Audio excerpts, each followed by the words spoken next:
എന്തൊക്കെയാണ് എന്ന് കണ്ടറിഞ്ഞ് ആ കഴിവുകളെ പുറത്തെടുത്ത് അവയെ വികസിപ്പിച്ചെടുത്ത് വലുതാക്കി ഈ പറഞ്ഞ മേഖലകളെയൊക്കെ വെട്ടിപ്പിടിക്കാൻ കഴിയുക എന്നതാണ് യഥാർത്ഥത്തിൽ വിദ്യാഭ്യാസത്തിൻ്റെ ശരിയായ അർത്ഥം.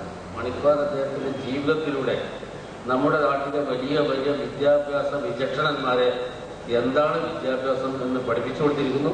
അദ്ദേഹത്തിന് ഒരുപാട് ആയുസ്സും ആരോഗ്യവും ഇനിയും അള്ളാഹു പ്രദാനം ചെയ്യട്ടെ എന്ന് പ്രാർത്ഥിക്കുന്നു. അസ്സലാമു അലൈക്കും.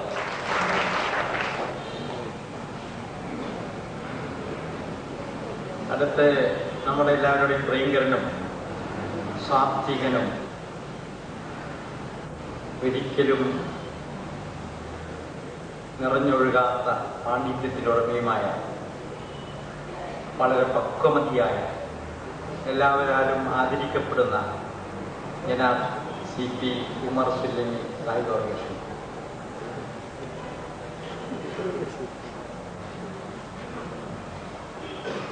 السلام عليكم ورحمة الله وبركاته. الحمد لله حمدا كثيرا طيبا مباركا اللهم صل على محمد وآله وصحبه أجمعين. ബഹുമാന്യരായ ആദരണീയരായ ഇന്നത്തെ ആദരിക്കപ്പെടുന്ന അലിമണി പ്രസ്ഥാനം വേദിയിരിക്കുന്ന വിശിഷ്ട വ്യക്തിത്വങ്ങൾ, ഈ സദസ്സ് സന്നിഹിതരായിട്ടുള്ള ബുദ്ധിജീവികൾ, സഹോദരന്മാർ, സഹോദരന്മാർ, അലി മണിക് ഖാനെ ആദരിക്കുവാൻ വേണ്ടിയാണ് ഖുർആൻ ആൻഡ് സയൻസ് ഫോം ഇന്നത്തെ ഈ ചടങ്ങ് സംഘടിപ്പിച്ചപ്പോൾ വ്യക്തികൾ ആദരിക്കപ്പെടുകയും അവാർഡ് നൽകപ്പെടുകയും ചെയ്യുന്ന ഒരു കാലഘട്ടത്തിൽ ഇന്ന് പലപ്പോഴും അത്തരം ഔപചാരികമായ ആദരവുകളുടെയും അവാർഡുകളുടെയും പ്രസക്തി നഷ്ടപ്പെടുകയും ജനങ്ങളിൽ അതിനെപ്പറ്റിയുള്ള മതിപ്പ് കുറഞ്ഞു വരികയും ചെയ്തുകൊണ്ടിരിക്കുന്ന ഒരു കാലഘട്ടം. എന്നാൽ ഇന്ന് നാം ആദരിക്കുന്ന അലി മണിക് ഖാൻ അങ്ങനെയുള്ള ഒരു വ്യക്തിത്വമല്ല. അതുകൊണ്ട് തന്നെ ഈ ആദരവിൻ്റെ ഈ ചടങ്ങ് സാധാരണ ആദരിക്കപ്പെടുന്ന ചടങ്ങ് പോലെയുമല്ല. സാധാരണ പലപ്പോഴും ഈ ആദരിക്കപ്പെടുന്ന വ്യക്തികൾ ആ ആദരവിൻ്റെ ചടങ്ങിൻ്റെ പിന്നിൽ പ്രവർത്തിക്കുന്നത് അവരുടേതായ ചില ശ്രമങ്ങളും ചില പ്രവർത്തനങ്ങളും ഉണ്ടായി എന്ന് നമുക്ക് നിരങ്കഷമായി ചിന്തിക്കുമ്പോൾ മനസ്സിലാക്കിയേക്കാം.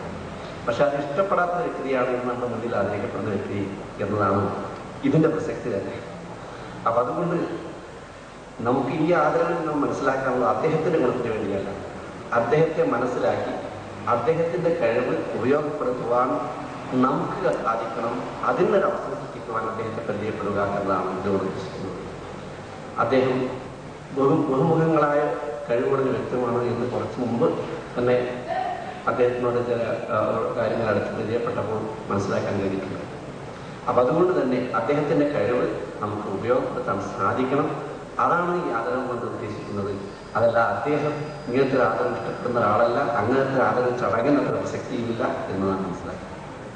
പിന്നെ ഇവിടെ ഖുർആൻ ആൻഡ് സയൻസ് ഫോമാണ് സംഘടിപ്പിക്കുന്നത്. ഇവിടെ സയൻസിൻ്റെയും ശാസ്ത്രത്തിൻ്റെയും കാര്യത്തിൽ അദ്ദേഹത്തിൻ്റെ കഴിവ്, ഗോളശാസ്ത്രത്തിൽ അദ്ദേഹത്തിന് ഒരു മുസ്ലിം അല്ലെങ്കിൽ ഹരിതറ കലണ്ടറിന് ഏകീകൃത കലണ്ടറിന് വേണ്ടി ശ്രമമുണ്ട്. നമ്മളെ സംബന്ധിച്ചിടത്തോളം അത് ഇന്ന് കാലഘട്ടത്തിൻ്റെ ഒരു ആവശ്യമാണ്. നാം മനസ്സിലാക്കേണ്ട കാര്യം ഖുർആൻ സയൻസ് ഫോം മനസ്സിലാക്കേണ്ട കാര്യം, ഖുർആൻ അമൂല്യമായ ദൈവികമായ എന്നാൽ അത്ഭുതകരമായ ഈ ലോകത്ത് ദൃഷ്ടാന്തമായ ഒരു ഗ്രന്ഥമാണ്. ആ ഗ്രന്ഥം മനുഷ്യന് ഏത് മാർഗത്തിലും സന്മാർഗം നൽകാനുള്ളതാണ്. അവിടെ നാം മനസ്സിലാക്കേണ്ട കാര്യം ഖുർആനെ പരിചയപ്പെടുത്തിക്കൊണ്ട് ആദ്യമായി പറഞ്ഞപ്പോൾ തന്നെ ഉദർനിൽ മുത്തഖീൻ, ധർമ്മനിഷ്ഠയുള്ളവർക്ക്, സൂക്ഷ്മതാ മനോഭാവമുള്ളവർക്ക് മാർഗദർശനമാണ് എന്നാണ് പറയുന്നത്. അപ്പോൾ ജീവിതത്തിൽ സൂക്ഷ്മത പാലിക്കാൻ നാം ഉദ്ദേശിക്കുമ്പോൾ ആ സൂക്ഷ്മത പാലിക്കുന്നവർക്ക് ഖുർആൻ ശരിയായ മാർഗം കാണിച്ചത്, അതിനുള്ള മാർഗദർശനമാണ് ഖുർആൻ. പക്ഷെ ആ സൂക്ഷ്മത പാലിക്കുന്നവർ എവിടെയാണ് ആ സൂക്ഷ്മതയുടെ ശക്തി? അല്ലതീന യുമിനൂന ബിൽ ഗൈബ്, അവർ ഗൈബിൽ വിശ്വസിക്കുന്നവരാണ്. ഗൈബ് എന്ന് പറഞ്ഞാൽ അഭൗതികതയിൽ വിശ്വസിക്കുന്നവരാണ്. ഈ ഭൗതികത്വത്തിൻ്റെതായ ചില മാനദണ്ഡങ്ങളുണ്ട്. അവിടെ നമുക്ക് അറിവ് ലഭിക്കുന്നത് പഞ്ചേന്ദ്രിയങ്ങൾ കൊണ്ട്, ബുദ്ധി കൊണ്ട്, ഇങ്ങനെയുള്ള ശാസ്ത്രീയമായ സയൻസ് പരമായ കഴിവുകൾ, അത് പ്രകൃതിയുടെ ഈ കാര്യകാരണ ബന്ധത്തിന്റെ അടിസ്ഥാനത്തിലുള്ള ഭൗതികത്വത്തിന്റെ വിശദീകരണങ്ങളും വ്യാഖ്യാനങ്ങളുമാണ്. അതിൻ്റെ അപ്പുറമുള്ള ഒന്നിൽ വിശ്വസിക്കുന്നവർക്ക് ഖുർആൻ മാർഗദർശനം ഉണ്ടാവണം. അത് നാം മനസ്സിലാക്കിക്കൊണ്ടായിരിക്കണം നമ്മുടെ പരിമിതമായ കഴിവുകൾ ഖുർആനെ വ്യാഖ്യാനിക്കുന്നത്.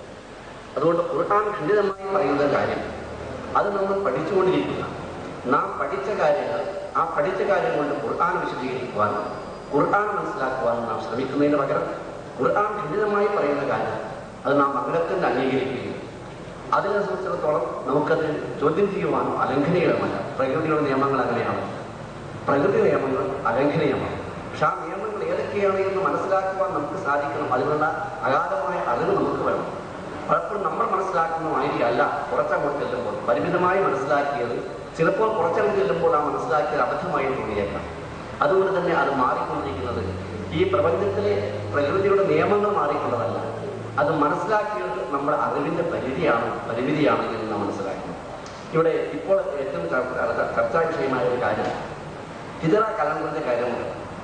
ഇതിനെ സംബന്ധിച്ചിടത്തോളം വാസ്തവത്തിൽ ഖുർആൻ ഈ കാര്യങ്ങളിൽ ഹിലാലിനെ സംബന്ധിച്ച് ചോദ്യം അന്നേ ഖുർആനെ സംബന്ധിച്ച പോലെ നബിയുടെ ഖുർആൻ ഇറങ്ങിക്കൊണ്ടിരുന്ന കാലഘട്ടത്തിലേ ഉണ്ടായി. യസ്തലൂന കാനിൽ ലഹില്ല കൊല്ലിയ മവാഖത്തുൽ ലിന്നാസ് വൽ ഹജ്ജ്. ഈ ഹിലാലിനെ സംബന്ധിച്ച് അവർ നബിയെ നിങ്ങളോട് ചോദിക്കുന്നു, എന്താണത്, എന്തിനാണ്, എങ്ങനെയാണത്, എന്താണ് ഇങ്ങനെ കുത്തുന്നത്, എന്താണ് വലുതാകുന്നത്, ഇങ്ങനെയൊക്കെ ചെറുതാവുന്നത്, ഇതൊക്കെ അത് ജനങ്ങൾക്ക് സമയം മനസ്സിലാക്കാനുള്ളതാണ്. അത് ഹജ്ജിന്റെ സമയങ്ങൾ മനസ്സിലാക്കാനുള്ളതാണ്. ഈ കാര്യം മനസ്സിലാക്കുക.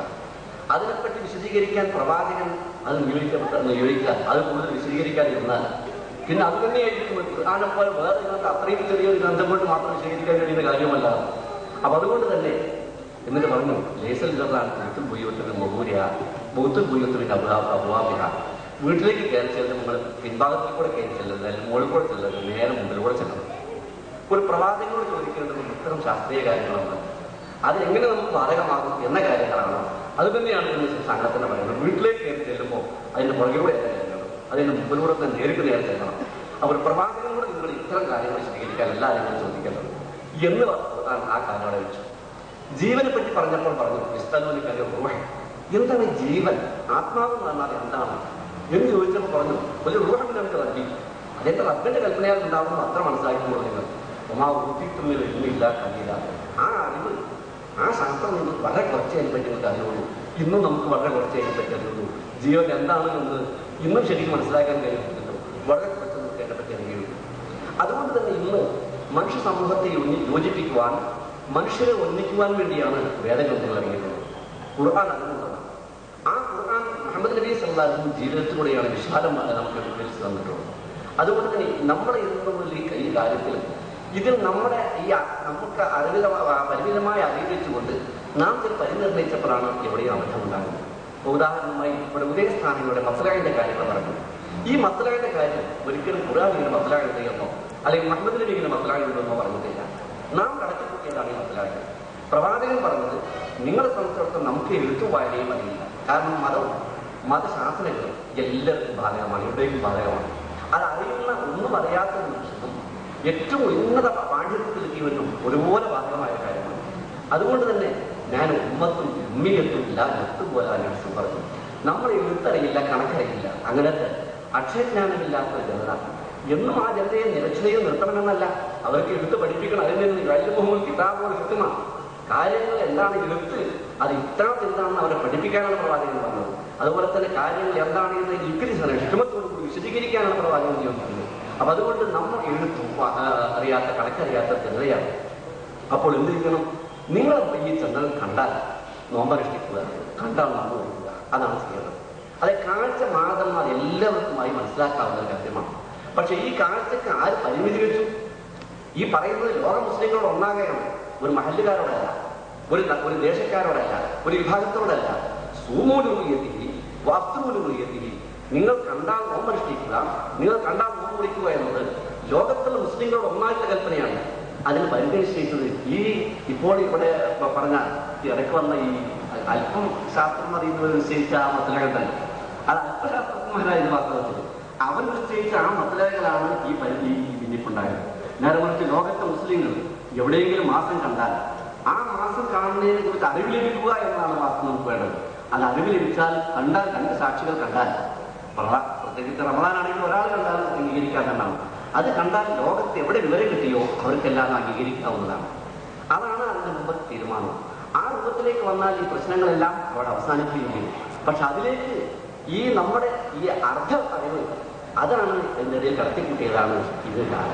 ഒന്നുകിൽ ശാസ്ത്രത്തിലേക്ക് ഇവിടെ പൂർണ്ണമായി മടങ്ങി വന്നാൽ, ഇപ്പോ അലി മണിപ്പാനൊക്കെ പറയുന്നത് പോലെ ആ രൂപത്തിൽ വന്നാൽ അത് തകരാറില്ല. അതല്ലെങ്കിൽ നമ്മൾ അതിലേക്ക് അർത്ഥശാസ്ത്രത്തിലേക്ക് നമ്മുടെ അല്പജ്ഞാനത്തിലേക്ക് അങ്ങോട്ട് പോകാതെ വെറും കാഴ്ച മാത്രം മാർഗമാക്കിയാൽ ഒരു പ്രശ്നമൊന്നുമില്ല. കാഴ്ച എവിടെ കണ്ടാലും ശരി, അതിനെപ്പറ്റുന്ന വിവരം കിട്ടിയാൽ ഇന്ന് ലോകത്തെ ഒരു മിനിറ്റ് കൊണ്ട് എവിടെയെങ്കിലും എല്ലാ അവസ്ഥക്കും വിവരം അറിയുന്ന കാര്യമാണ്. അതുകൊണ്ട് അവിടെ കണ്ടാൽ ആ വിവരം അറിയിക്കുക. സാധാരണ ഈ സൂര്യന്റെ കാര്യം പറഞ്ഞ അതുപോലെയല്ല, നമസ്കാരത്തിന്റെ കാര്യം പറഞ്ഞതുപോലെ അല്ലല്ലോ ചന്ദ്രോദയത്തിന്റെ കാര്യം പറഞ്ഞത്. ഞാൻ ആ കാര്യം വിശദീകരിക്കുന്നില്ല. അബ്ദുൽസലാത്ത ദുലൂഖശംസി എന്നൊക്കെ പറഞ്ഞ സൂര്യന്റെ മധ്യാഹ്നത്തിൽ നിന്ന് തെറ്റുമ്പോൾ, അല്ലെങ്കിൽ അസ്തമയ സമയത്ത് തെറ്റുമ്പോൾ ഈ കാര്യങ്ങളൊക്കെ പറഞ്ഞു. ഇതൊക്കെ പറഞ്ഞാൽ അതിങ്ങനെ തെറ്റുന്ന് നോക്കിക്കാണുക എന്നല്ല, അതങ്ങനെ തെറ്റി എന്ന് ആ സമയമായി എന്നുള്ള അറിവുണ്ടാവുക എന്നതാണ്. ആ അറിവ് ലഭിക്കാന്നല്ല, ഇതൊരു അത് നോക്കിക്കാണുക എന്നുള്ള പ്രത്യേക ഒരു വിവാദത്താണ്. അതുകൊണ്ട് നോക്കിയിട്ട് കൊടുക്കണം, നോക്കിയിട്ട് നിസ്കരിക്കണം എന്നുള്ളവർക്കല്ല ഉണ്ടാകും. പിന്നെ അത് അങ്ങനെ സംഭവിച്ചിരിക്കുന്നു എന്ന അറിവ് നമുക്ക് ലഭിക്കണം. ആ അറിവ് ലഭിച്ചാൽ നമ്മളിതാ നോമ്പ് കുടിക്കുന്നു, നോമ്പ് തുറക്കുന്നു, നമസ്കരിക്കുന്നു, കൊടുക്കുന്നു. ഇത് അറിവ് ലഭിക്കുക എന്നതാണ്, അതല്ലാതെ ആ ചടങ്ങിനല്ല എന്റെ കാര്യം. ഇതേ പ്രകാരം തന്നെയാണ് മാസം ഉദിച്ചിരിക്കുന്നു എന്ന അറിവ് ലഭിക്കാൻ നമുക്ക് ഏതാണോ മാർഗം ആ മാർഗത്തിൽ ഏത് ഉപയോഗിക്കാം. അത് ജനങ്ങൾ കണ്ടു എന്ന റിപ്പോർട്ടാണ് അറിവ് ലഭിക്കാനുള്ള മാർഗമെങ്കിൽ ആ മാർഗം. അതല്ല ശാസ്ത്രീയമായി ചക്രവാളത്തെ മാസമുണ്ട് എന്നാണ് അതിന്റെ മാർഗമെങ്കിൽ ആ മാർഗം സ്വീകരിക്കാം. അതാണ് നമ്മൾ സ്വീകരിക്കുകയും ചെയ്യേണ്ടത്.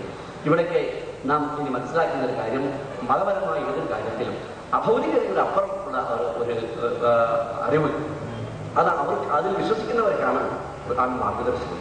ആ നിലയ്ക്ക് ഒഴിവിലുള്ള വിശ്വാസം അത് നമുക്ക് എപ്പോഴും ഉണ്ടാവണം. നമ്മുടെ എല്ലാ കാര്യങ്ങളും ശാസ്ത്രീയമായി വിശദീകരിക്കാൻ കഴിയണമെങ്കിൽ പിന്നെ പ്രവാചകന്മാരുടെയും ദിവസന്ദേശത്തിൻ്റെയും ആവശ്യമില്ല. മനുഷ്യർ അറിവുണ്ടാകുന്നത് 2-3 മാർഗത്തിലൂടെയാണ്. അതുകൊണ്ടാണല്ലോ പറഞ്ഞത്, നിങ്ങൾക്ക് ഒന്നും അറിയാതെ പറഞ്ഞു ഒരാ ഒപ്പം മാലിസലക്കറിയോ എൽമ്, നിനക്ക് അറിയാത്ത കാര്യം നീ പിന്തുടരുന്നത്. ഇന്ന സമയം ബസറ കൊല്ലുലായിരിക്കാനാണ് മനസ്സില്ല. കാത്, കണ്ണ്, ചെറുജി, ഇതിലൂടെ എല്ലാം അറിവുണ്ടാകുന്നു. അതോടുകൂടി അറിവുണ്ടാകുന്ന മറ്റൊന്നാണ് ഒരു സന്ദേശം. അള്ളാഹുവിനെ വഴി അതിന് ഖുർആൻ മാത്രമേ ഉള്ളൂ. കിട്ടാകുന്നില്ല പറയും, അള്ളാഹുവിന്റെ പക്കൽ നിന്നൊരു ഗ്രന്ഥങ്ങൾ കൊണ്ടുവരും. എന്നിട്ട് ഇതുപോലെ ഗ്രന്ഥങ്ങൾ കൊണ്ടുവരാൻ കഴിഞ്ഞാൽ ഖുർആൻ അള്ളാഹുവിന്റെ പക്കൽ നിന്നാണ്. ഈ 2 ഗ്രന്ഥങ്ങൾ വെച്ചാൽ ഏറ്റവും സന്മാർഗം നൽകുന്ന ഏതാണോ ഞാൻ പിന്തുടരാം. ഇങ്ങോട്ടും സാധിച്ച് നിങ്ങൾ സത്യം പറയുന്നതാണ് ഞാൻ ചെയ്യേണ്ടത്. ഇങ്ങനെ ഒരു വേദഗ്രന്ഥമാണ് നമ്മുടെ ഖുർആൻ. ആ ഖുർആൻ മനസ്സിലാക്കി അതിന്റെ വിശദീകരണം മുഹമ്മദ് നബി സല്ലല്ലാഹു അലൈഹി വസല്ലം എന്താണ് കാണിച്ചത് ആ അലക്കത് അത് മനസ്സിലാക്കുകയും ചെയ്യുക. അതവസരത്തിൽ ഖുർആൻ ശാസ്ത്രീയമായ ഒരുപാട് കാര്യങ്ങളെ ചിന്തിക്കാനും ബുദ്ധി ഉപയോഗപ്പെടുത്താനും ഒരുപാട് നമ്മൾ പറഞ്ഞിട്ടുണ്ട്. അത് നമ്മൾ ആരെയും സ്വതന്ത്രമായ ചിന്ത കഴിയാനിടാതെ അത് ചിന്തിക്കട്ടെ, അത് ബുദ്ധിപരമായി കഴിവ് ചെയ്യട്ടെ. പക്ഷെ ആരാധനാപരമായ കാര്യങ്ങൾ ജംറകളിൽ നാം 7 കല്ലെടുത്ത് എറിയുന്നു. എന്തിനാണ് എന്താണ് പരീക്ഷണം നമുക്ക് പറയാൻ പറ്റില്ല. മുഹമ്മദ് നബി അങ്ങനെ ഒന്നും മനാസികൾ ഈ അജ്ഞകർമ്മങ്ങൾ എന്തെന്ന് മനസ്സിലാക്കണം, അതങ്ങനെ തന്നെ ചെയ്യുക, അതാണ് വാസ്തവത്തിൽ. അപ്പൊ അത് അങ്ങനെ ഒരു വശമുണ്ട്. ഈ ശാസ്ത്രീയമായ കാര്യങ്ങൾ കണ്ടുപിടിച്ച് അത് മനസ്സിലാക്കേണ്ട വശങ്ങൾ കൂടാണ് പറയുന്നത്. ഞാൻ ഈ സന്ദർഭത്തിൽ ഇനി കൂടുതൽ സംസാരിക്കുന്നില്ല. നമ്മുടെ ഇന്നത്തെ ആദരണീയൻ അലി മണിഖാൻ ഈ ബഹുമുഖങ്ങളായ ആ കഴിവുകളുടെ ഉടമയെ അദ്ദേഹത്തിന്റെ കഴിവ് നാം ശരിക്കും ഉപയോഗപ്പെടുത്തുകയും അദ്ദേഹത്തിന് അത് നമുക്ക് പ്രദാനം ചെയ്യുവാൻ, പകർന്നു തരുവാൻ തൗഫീഖും ആയസ്സും ആരോഗ്യവും അല്ലാഹു സുബ്ഹാനഹു വ തആല പ്രദാനം ചെയ്യുമാറാവട്ടെ എന്ന് പ്രാർത്ഥിക്കുകയും ചെയ്തുകൊണ്ട് ഞാൻ അവസാനിപ്പിക്കുകയാണ്. ഒരിക്കൽ കൂടി ഇതേപോലെ അദ്ദേഹത്തെ ഈ ആദരവിന്റെ ചടങ്ങുകളല്ല, അദ്ദേഹത്തിന്റെ കഴിവ് നാം മനസ്സിലാക്കാൻ, അദ്ദേഹത്തിന്റെ അറിവ് നാം മനസ്സിലാക്കാൻ, ഉൾക്കൊള്ളുവാനുള്ള അതിനുള്ള സാഹചര്യങ്ങൾ സൃഷ്ടിക്കണമെന്നും അത് മനസ്സിലാക്കിക്കൊണ്ട് നാം ശരിയായ ബന്ധാവിലൂടെ നാം ധരിക്കണമെന്നും അഭ്യർത്ഥിച്ചുകൊണ്ട് ഞാൻ അവസാനിപ്പിക്കുന്നു. നമുക്ക് ഈ കാര്യങ്ങളും ഇത് ശരിക്കും ഉപയോഗപ്പെടുത്താനുള്ള പുണ്യവർഗമായി അള്ളാഹു സ്വീകരിക്കുമാറാവട്ടെ. അദ്ദേഹത്തിന് കൂടുതൽ കാര്യങ്ങൾ ദീർഘായുസ്സും തൗഫീഖും സർവശക്തനാഥൻ പ്രദാനം ചെയ്യുമാറാവട്ടെ എന്ന് പ്രാർത്ഥിച്ചുകൊണ്ട് ഞാൻ അവസാനിപ്പിക്കുകയാണ്. അസ്സലാമു അലൈക്കും.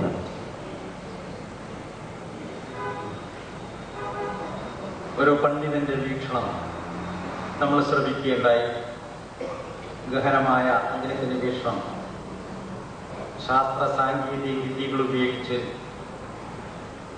കാണാൻ കഴിയാത്ത വസ്തുവിനെ കാണുന്ന ഒരവസ്ഥയിൽ നമ്മൾ ജീവിക്കുമ്പോൾ മൈക്രോസ്കോപ്പ് ഉപയോഗിച്ച് ഇൻവിസിബിൾ കണ്ണുകൊണ്ട് കാണാൻ കഴിയാത്ത രോഗാണുക്കളെയും ഡസ്റ്റ് പൊടിയെയും ഒക്കെ കാണാൻ കഴിയുന്ന, കണ്ടുകൊണ്ടിരിക്കുന്ന, വരാനിരിക്കുന്ന നൂറ്റാണ്ടിൽ വരുന്ന സൂര്യഗ്രഹണത്തെയും ചന്ദ്രഗ്രഹണത്തെയും പ്രവചിച്ച് ശരിയായി കാണുന്ന ഈ മനസ്സുകൾക്ക് ഈ പണ്ഡിത ശിരോമണിയുടെ ഈ ചിന്താധാര സ്വല്പം ഒരു മയക്കം വരുത്തിയെങ്കിൽ എന്ന് ആശംസിക്കുന്നു.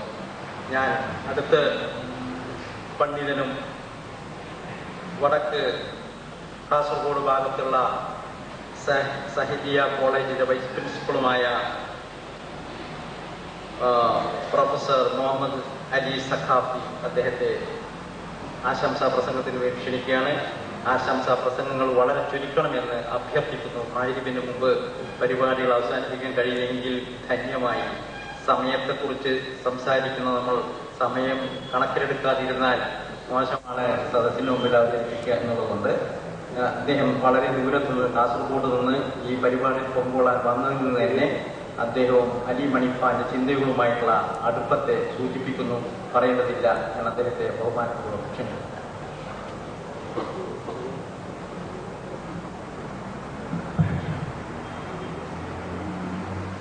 ബിസ്മില്ലാഹിർ റഹ്മാനിർ റഹീം. അൽഹംദുലില്ലാഹി റബ്ബിൽ ആലമീൻ. സ്വല്ലല്ലാഹു വസല്ലമ അലാ സയ്യിദിനാ മുഹമ്മദിൻ വഅലിഹി വസല്ലം. വേദിയിലും സദസ്സിലുമുള്ള വിശിഷ്ട വ്യക്തിത്വങ്ങളെ, സുഹൃത്തുക്കളെ, വളരെ സന്തോഷകരമായ ഒരു വേദിയിലാണ് ഞാനും പങ്കെടുക്കുന്നത്. ഇത് സംഘടിപ്പിച്ച ഫോറം ഖുർആൻ സയൻസ്. ഇതിന്റെ അധ്യക്ഷൻ തുടക്കത്തിൽ പറഞ്ഞതുപോലെ പ്രത്യേകമായ എന്തെങ്കിലും വിദ്വേഷമോ താല്പര്യമോ ഇല്ലാതെ തുറന്ന മനസ്സോടെ ഖുർആനെയും ശാസ്ത്രത്തെയും പഠിക്കാനുള്ള ശ്രമം എന്നും എപ്പോഴും എവിടെയും പ്രോത്സാഹിപ്പിക്കപ്പെടേണ്ടതാണ്. അത് തന്നെയാണ് എന്നെ ഇവിടെ എത്തിച്ചത്. ഇന്ന് ഇവിടെ വിശിഷ്ടമായി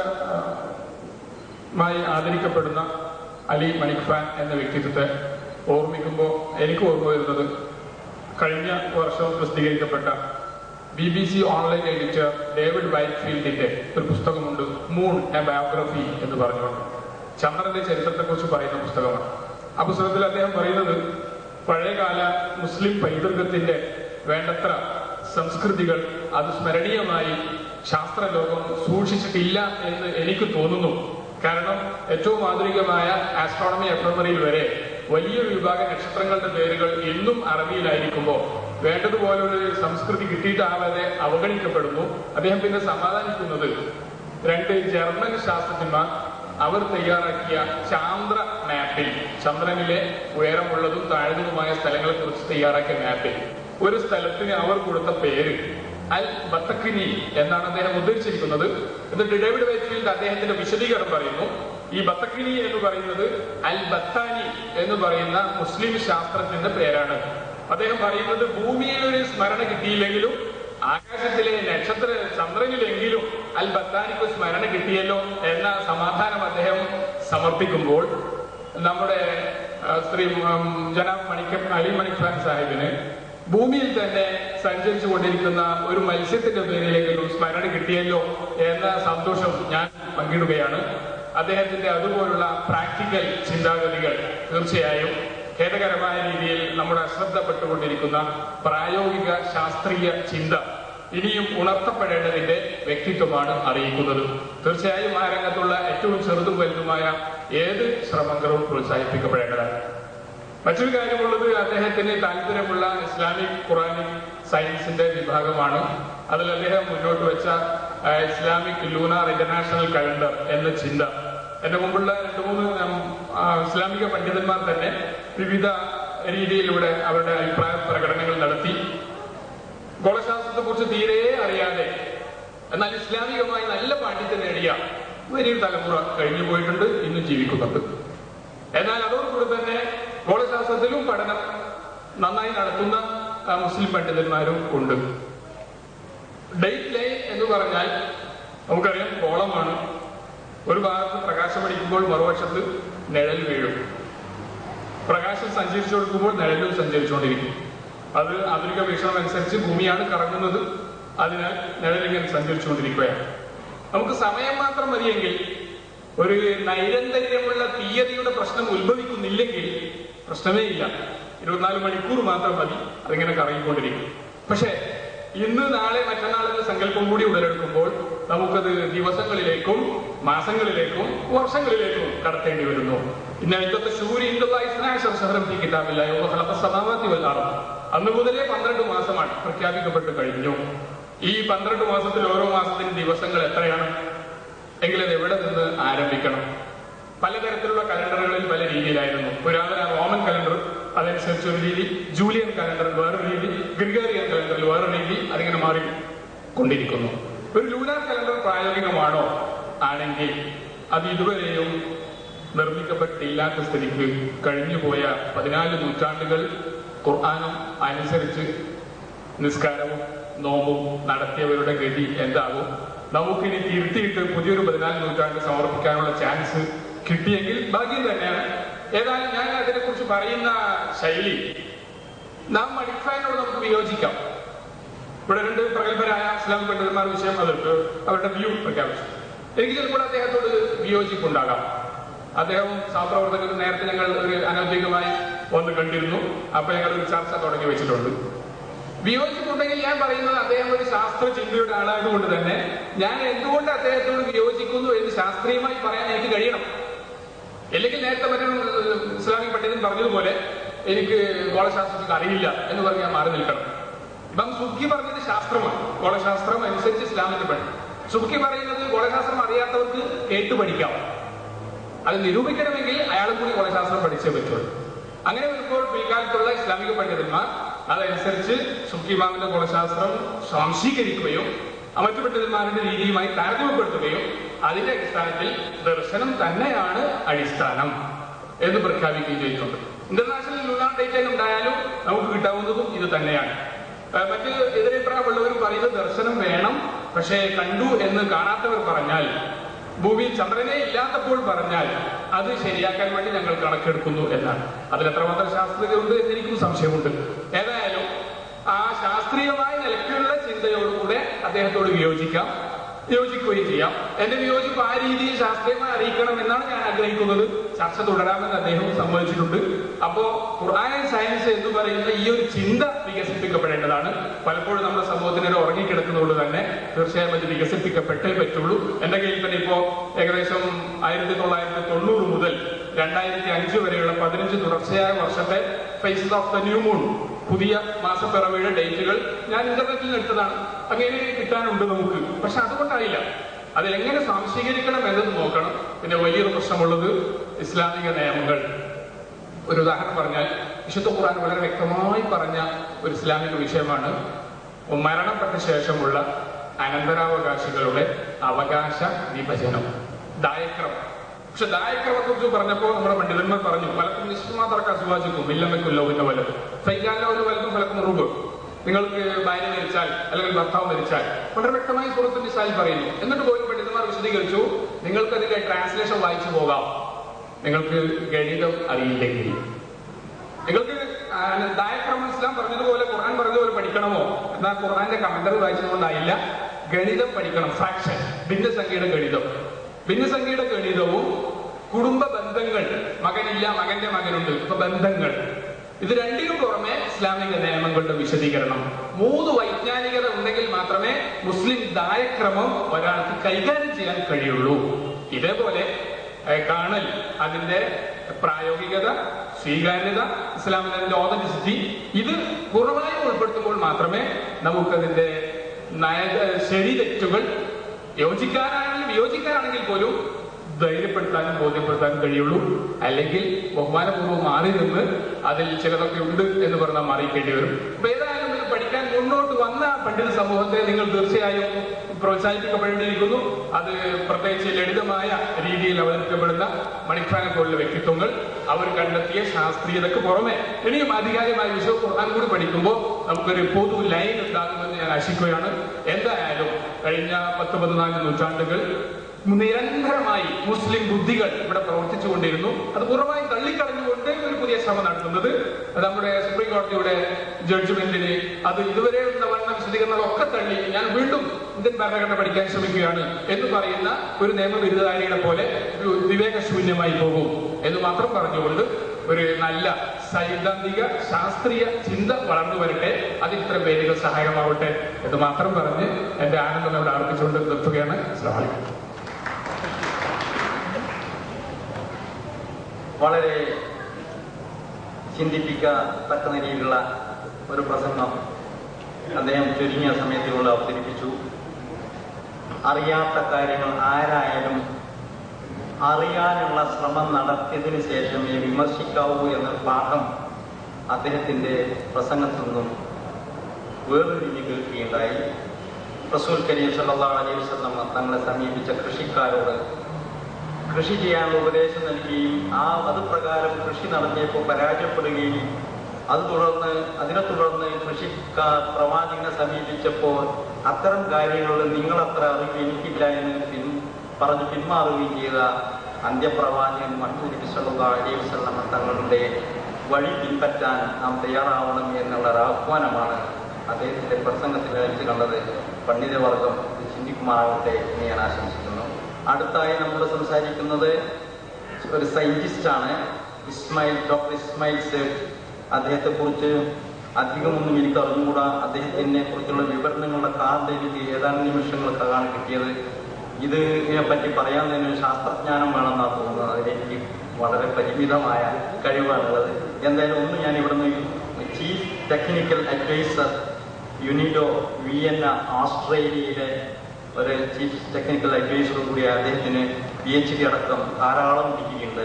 അങ്ങനെയുള്ള ഡോക്ടർ ഇസ്മായിൽ സേഠ് അവരുടെ രണ്ടു വാക്ക് സംസാരിക്കാൻ വേണ്ടി ക്ഷണിക്കുന്നു.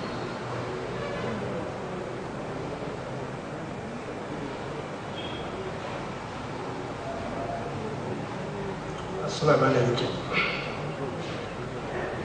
ബഹുമാനപ്പെട്ട അധ്യക്ഷൻ അവരുടെ, വേദിയിലും സദസ്സിലും ഇരിക്കുന്ന സുഹൃത്തുക്കളെ,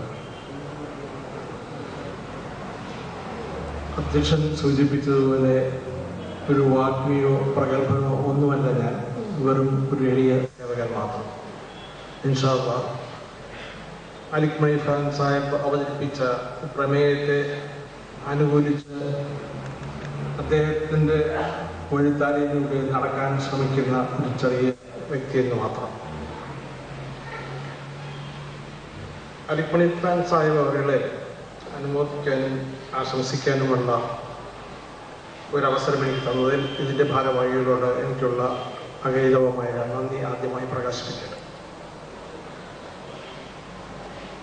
അലിക് മണിഫാൻ ഒരു ജീവിക്കുന്ന യതിവര്യനാണ്. ജിന്ദ ഒരു എന്താ പറയുന്നത്, നമ്മളൊരു ജിന്ദ വലി എന്ന ഹിന്ദിയിൽ പറയുന്ന ഒരാശയം. എന്തുകൊണ്ട് ഞാനത് പറയുന്നു എന്ന് ചോദിച്ചാൽ, പ്രധാനമായും അദ്ദേഹത്തിൻ്റെ അപാരമായ പാണ്ഡിത്യവും ആ പാണ്ഡിത്യത്തെ ജനങ്ങളിലേക്ക് യഥായോഗ്യം പകരുവാനുള്ള അദ്ദേഹത്തിൻ്റെ കഴിവും, ജീവിതത്തിൽ ഏറ്റവും ലളിതമായ ചര്യകൾ സ്വായത്തമാക്കാൻ സാധിച്ച ആ കഴിവും കണക്കിലെടുത്തുകൊണ്ടാണ്. അലി മണി സാബ് ഒരു ദിവസം എൻ്റെ വീട്ടിൽ താമസിക്കാനിടയായി. ആവശ്യത്തിലുള്ള കട്ടിലും മെത്തിയും എല്ലാമുള്ള ഒരു മുറിയാണ് ഞാൻ അദ്ദേഹത്തിന് കൊടുത്തത്. എന്നിട്ടും അദ്ദേഹം നിലത്ത് വെറും ഒരു ഷീറ്റ് വിരിച്ച്, ഒരു തോർത്ത്, ഷീറ്റ് മാത്രമല്ല, ഒരു തോർത്ത് മാത്രം വിരിച്ച് കിടക്കാനാണ് ആഗ്രഹിച്ചത്. അദ്ദേഹം അങ്ങനെ തന്നെ കിടന്നുറങ്ങുകയും ചെയ്തു. രാവിലെ ഞാൻ അദ്ദേഹത്തോട് ചോദിച്ചു, സാഹിബ് എന്താണ് ഈ കാണിച്ചത്? നല്ലൊരു മെത്തയും കിടക്കാനുള്ള എല്ലാ സൗകര്യമുള്ള ഒരു മുറിയിൽ താങ്കൾ എന്തിനാണ് വെറും ഒരു ഷീറ്റ് വിരിച്ച് താഴെ കിടക്കുന്നത്? നമ്മുടെ ഇതിൻ്റെ ഉത്തരം നിങ്ങൾ എൻ്റെ വീട് സന്ദർശിക്കുമ്പോൾ പറയാമെന്നായിരുന്നു. കുറേ ദിവസത്തിന് ശേഷം എനിക്ക് അദ്ദേഹത്തിൻ്റെ വീട്ടിൽ പോകാനൊരു അവസരമുണ്ടായി. അവിടെ ഞാൻ കണ്ടത് നിലത്ത് ഒരു പായ വിരിച്ച് അതിൽ ഏറ്റവും ആധുനികമായ ഒരു ഉപകരണം ഉപയോഗിച്ചുകൊണ്ടിരിക്കുന്നു, കമ്പ്യൂട്ടർ. നിങ്ങൾ ആരെങ്കിലും നിലത്ത് വെച്ച് കമ്പ്യൂട്ടർ ഉപയോഗിക്കുന്നത് കണ്ടിട്ടുണ്ടോ? അത്രയും ലാളിത്യം.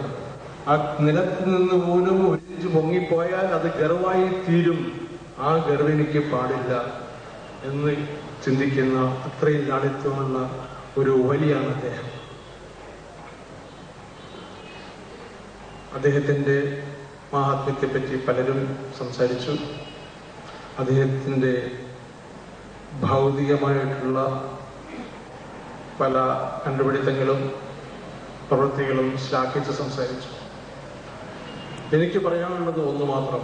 അദ്ദേഹത്തിൻ്റെ ഏറ്റവും പ്രധാനമായ ലക്ഷ്യം, ഏറ്റവും പ്രധാനമായ മിഷൻ ഇസ്ലാമിൻ്റെ ഉമ്മത്തിൻ്റെ ഏകീയത, യൂണിറ്റി, അത് കാത്തു സൂക്ഷിക്കുകയാണ്.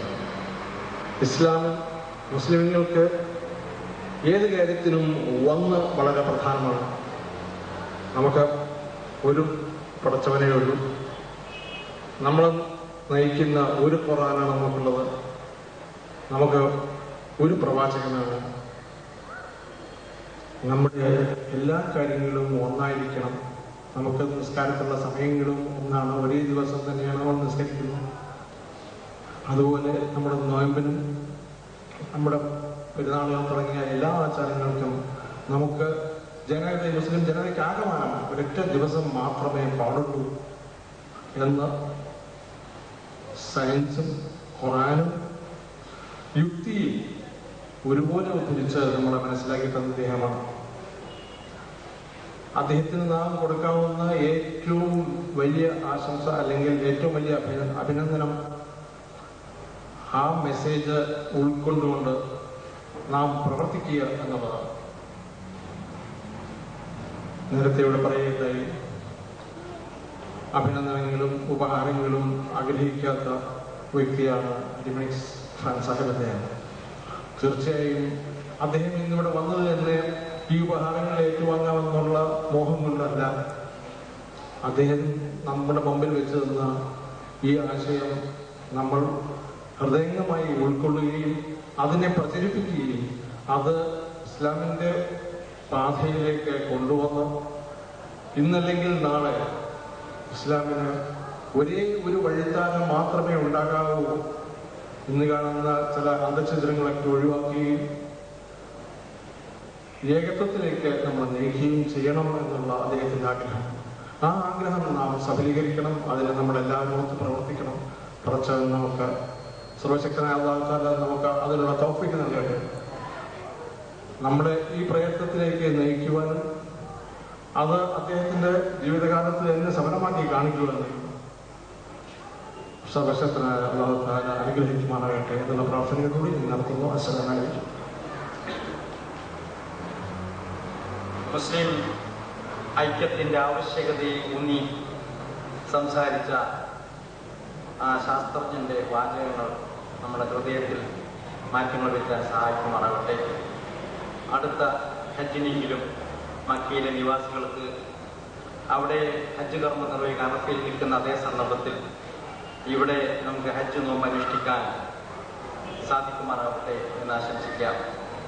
ഇവിടെ ഇനി നമ്മൾ സംസാരിക്കുന്നത് മുസ്ലിം എഡ്യൂക്കേഷണൽ സൊസൈറ്റി MES തുടക്കം കുറിച്ച പ്രഗത്ഭ വ്യക്തി, മുസ്ലിങ്ങളുടെ വിദ്യാഭ്യാസത്തിന് വേണ്ടി വളരെ വിപ്ലവകരമായ പ്രസ്ഥാനവുമായി മുന്നോട്ട് വന്ന MES അതിന് വളർന്ന് പന്തലിച്ച് വലിയൊരു വടവൃക്ഷമായിരിക്കുകയാണ്. അതിൻ്റെ തണലിൽ പലരും പഠിച്ചുയർന്നു. കേരളത്തിൽ അറിയപ്പെടുന്ന എഞ്ചിനീയറിംഗ് കോളേജ് തന്നെ അതിൻ്റെ കീഴിലുണ്ട്. അതിൻ്റെ മേധാവി കൂടിയായ കോഴിക്കോട്ട് എല്ലാ സാംസ്കാരിക വേദികളും ഈ ഖുർആൻ സയൻസ് ഫോറത്തിൻ്റെ പാട്രൺ കൂടിയായ ഡോക്ടർ MA അബ്ദുല്ല സാഹിബിനെ ഞാൻ സാദരപൂർവ്വം ക്ഷണിക്കുന്നു.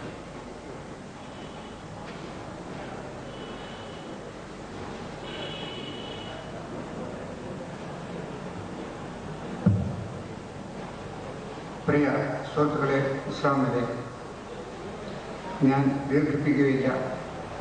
ആദ്യമായി നമ്മുടെ പ്രിയ മണി അലിഖാൻ അവരുടെ അനുമോദിക്കുക എന്നുള്ളതാണ് നമ്മുടെ കർത്തവ്യം. അതിൽ ഇസ്ലാമിൽ നിർബന്ധമായി പറഞ്ഞിട്ടുള്ള ഒരു കാര്യമാണ് ബഹുമാന്യ വ്യക്തികളെ അനുമോദിക്കുക എന്നുള്ളത്.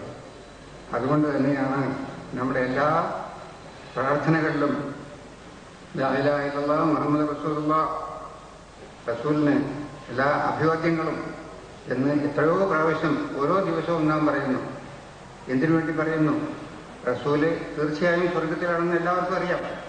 ആ റസൂലിനെ പറ്റി ഇത്രയധികം പ്രാവശ്യം ഓരോരുത്തരും എല്ലാവരും ദിവസേന പറയപ്പെടുന്നുണ്ടോ? ഉണ്ട്. അതാണ് ഇസ്ലാമിൻ്റെ കർത്തവ്യം. അതായത് ബഹുമാനരെ ബഹുമാനിക്കുക എന്നുള്ളത് ഇസ്ലാമിൻ്റെ കർത്തവ്യമാണ്. ആ കർത്തവ്യമാണ് നാം ഇവിടെ നിറവേറ്റുന്നത്. രണ്ടാമതായി, ഇതുപോലൊരു മഹാവ്യക്തിയെ ആദരിക്കേണ്ടത് എങ്ങനെ എന്ന് ചോദിച്ചാൽ, ഇവിടെ നമ്മുടെ ആദരണവ് പലതരത്തിലാണ്. നാം ഇന്ന് ഏറ്റവും പ്രധാന വ്യക്തികൾ എന്ന് പറയുന്ന ആൾക്കാർ, ഒരു യൂണിവേഴ്സിറ്റിയിൽ നിന്ന് ഡോക്ടറേറ്റ് സമ്പാദിക്കുന്ന ആൾ, അയാൾ ബഹുമാന്യനാണ്. എന്താണ് ഈ ഡോക്ടറേറ്റ്? പലരും പറഞ്ഞു കേട്ടതും വായിച്ചു കഴിഞ്ഞതും നിത്യം പരീക്ഷണത്തിൽ നിന്ന് അല്പം മനസ്സിലാക്കിയതുമായ കാര്യങ്ങൾ എല്ലാം കൂടി വെട്ടിയൊട്ടിച്ച് ഒരു പ്രബന്ധകൃതത്തിൽ അവതരിപ്പിച്ച് അതിൻ്റെ പ്രേക്ഷകരുടെ കാല് കഴുകി അവരെ പ്രോത്സാഹിപ്പിച്ച് സമ്മതിപ്പിച്ച് ഒരു സമ്മതപത്രം വാങ്ങുക, അതാണ് ഡോക്ടറേറ്റ്. നേരെ മറിച്ച് ഒരു പ്രൈമറി വിദ്യാഭ്യാസം മാത്രം കരസ്ഥമാക്കി അതിനുശേഷം ഏതാണ്ട് 13 ഭാഷകളിൽ കൈകാര്യം ചെയ്യാൻ സ്വന്തം കൊണ്ട് നേടിയെടുത്ത് ഈ കാണാവുന്ന ഗോളശാസ്ത്രവും മറ്റും വിമർശനവുമെല്ലാമായി ഒരുപടി സംഗതികൾ നേടിയെടുത്ത് ഒരു വ്യക്തിത്വത്തെ ആദരിക്കാൻ ആരുണ്ട്? ഒരു ഡോക്ടറേറ്റ് കൊടുക്കാൻ ആരുണ്ട്? കോഴിക്കോട് സർവകലാശാലയിൽ സെൻസായി പറഞ്ഞു, എഡ്യൂക്കേഷൻ സൊസൈറ്റി എന്നെല്ലാം പറഞ്ഞു. കാലിക്കറ്റ് യൂണിവേഴ്സിറ്റിയിൽ നാം 2-3 മെമ്മോറാണ്ടങ്ങൾ കൊടുത്തു. അതായത് ഈ വെട്ടിവെട്ടിക്കൽ അല്ലാണ്ട് സ്വതന്ത്രമായി ചിന്തിച്ച് സ്വതന്ത്രമായി മുന്നോട്ട് വരുന്ന വ്യക്തിത്വങ്ങളെ ആദരിച്ച് ഡോക്ടറേറ്റ് കൊടുക്കാനൊരു പദ്ധതി വേണം എന്ന് അന്ന്. പക്ഷേ അവിടെ ഇതൊന്നും നടപ്പാകില്ല. ഞാൻ പറഞ്ഞു, കേരളത്തിൽ നിന്ന് അല്ലെങ്കിൽ കോഴിക്കോട്ട് നിന്ന് ഏറ്റവും പ്രശസ്തരായ വ്യക്തിത്വങ്ങൾ, ഞാൻ ഒരു പേര് തന്നെ പറഞ്ഞു, പ്രൊഫസർ ഗലീൽ, ഒരു കാട്ടും പ്രദേശത്ത് ഒരു കോളേജ് ഉണ്ടാക്കിയത് ഇന്നത്തെ രൂപത്തിൽ വാർത്തെടുത്ത് മുന്നോട്ട് കൊണ്ടുവന്ന ഒരു വ്യക്തി. ആ പ്രഗത്ഭ വ്യക്തിയെ, അല്ലെങ്കിൽ അതുപോലെ ഇസ്ലാമിക പണ്ഡിതനായിരുന്ന പലരെയും, അതിൽ ആരെയെങ്കിലും ഒരാളെ ഞാൻ ഡോക്ടറേറ്റ് കൊടുത്ത് എന്തുകൊണ്ട് അനുമതിച്ചുകൂടാ? ഇസ്ലാം സമഗ്ര പഠനം എന്നുള്ള പുസ്തകവും അതുപോലുള്ള പല പുസ്തകങ്ങളും രചിച്ചിട്ടുള്ള CN നാമമലി സാഹിബിൻ്റെ പേര് ഞാൻ പറഞ്ഞു കൊടുത്തു. ഇവരെല്ലാം ആദരിച്ച് നിങ്ങൾ അവർക്ക് ഡോക്ടറേറ്റ് കൊടുക്കണം. പക്ഷേ പറ്റില്ല. അതെല്ലാം ഈ വെട്ടിവെട്ടിക്കലും കാലുപിടുത്തവും എല്ലാം ഉണ്ടെങ്കിലേ, നിങ്ങളിപ്പോൾ പത്രമൊക്കെ വായിക്കാറുണ്ട്, അതായത് ഡോക്ടറേറ്റ് വാങ്ങുന്നതിൻ്റെ സമ്പ്രദായത്തിൻ്റെ വിചിത്ര കഥകൾ. സ്ത്രീകളെ പോലും കാഴ്ചവെച്ച് വാങ്ങുന്ന സംവിധാനങ്ങൾ പലതുമായിട്ട് പോകുന്നു. ഇതിലേക്ക് നാം കിടക്കുന്നില്ല. ഏതായാലും എന്നെ സംബന്ധിച്ചോളം ഞാൻ പറയാനുള്ളത്, അടുത്ത് നാം ഈ പ്രവർത്തകർ എന്നുള്ള നിലയ്ക്ക് ചെയ്യേണ്ടത് ഡോക്ടർ അലി മണിക് ഖാനെ കാലിക്കറ്റ് യൂണിവേഴ്സിറ്റി സിൻഡിക്കേറ്റിന് മുമ്പാകെ ഒന്ന് അവതരിപ്പിക്കണം. അദ്ദേഹത്തിൻ്റെ കർമ്മത്വം എന്താണെന്ന് അദ്ദേഹം ഇപ്പം ഏതായാലും അവർക്കാർക്കില്ലെങ്കിലും എത്രയോ പേർക്ക് വെറുതെ അവിടെ തെക്കുവടക്ക് നടക്കുന്ന മറ്റേ ഇപ്പം 4 പേർക്ക് ഡോക്ടറേറ്റ് കൊടുക്കാൻ പോവുകയാണ്. അബ്ദുൽ കലാം വരികയാണ് സെപ്റ്റംബർ 24-25 ഡോക്ടറേറ്റ് സമ്മാനിക്കാൻ. VR കൃഷ്ണയ്യ മുതലായവർ പോകുന്നു അതിലേക്ക്. ഇവരവിടെ നിൽക്കുന്നു, മണിക് ഖാൻ അവിടെ നിൽക്കുന്നു. പ്രൈമറി വിദ്യാഭ്യാസം നേടി ഇത്ര ഉന്നത നിലവാരത്തിലെത്തിയ മണിക് ഖാൻ അവിടെ നിൽക്കുന്നു, മറ്റവരവിടെ നിൽക്കുന്നു. തീർച്ചയായിട്ടും അംഗീകരിക്കേണ്ട കാര്യമാണ്. പക്ഷേ മണിക് ഖാനെ സംബന്ധിച്ചോളം ഇതൊന്നും അയാൾക്ക് പ്രശ്നമില്ല, അദ്ദേഹത്തിന് ഇതൊരു പ്രശ്നമില്ല. അപ്പം അതുകൊണ്ട് നാം ഈ പറയുന്ന സയൻസ് ഫാറം ഏതായാലും എനിക്കൊരു ഗുണമുണ്ട്.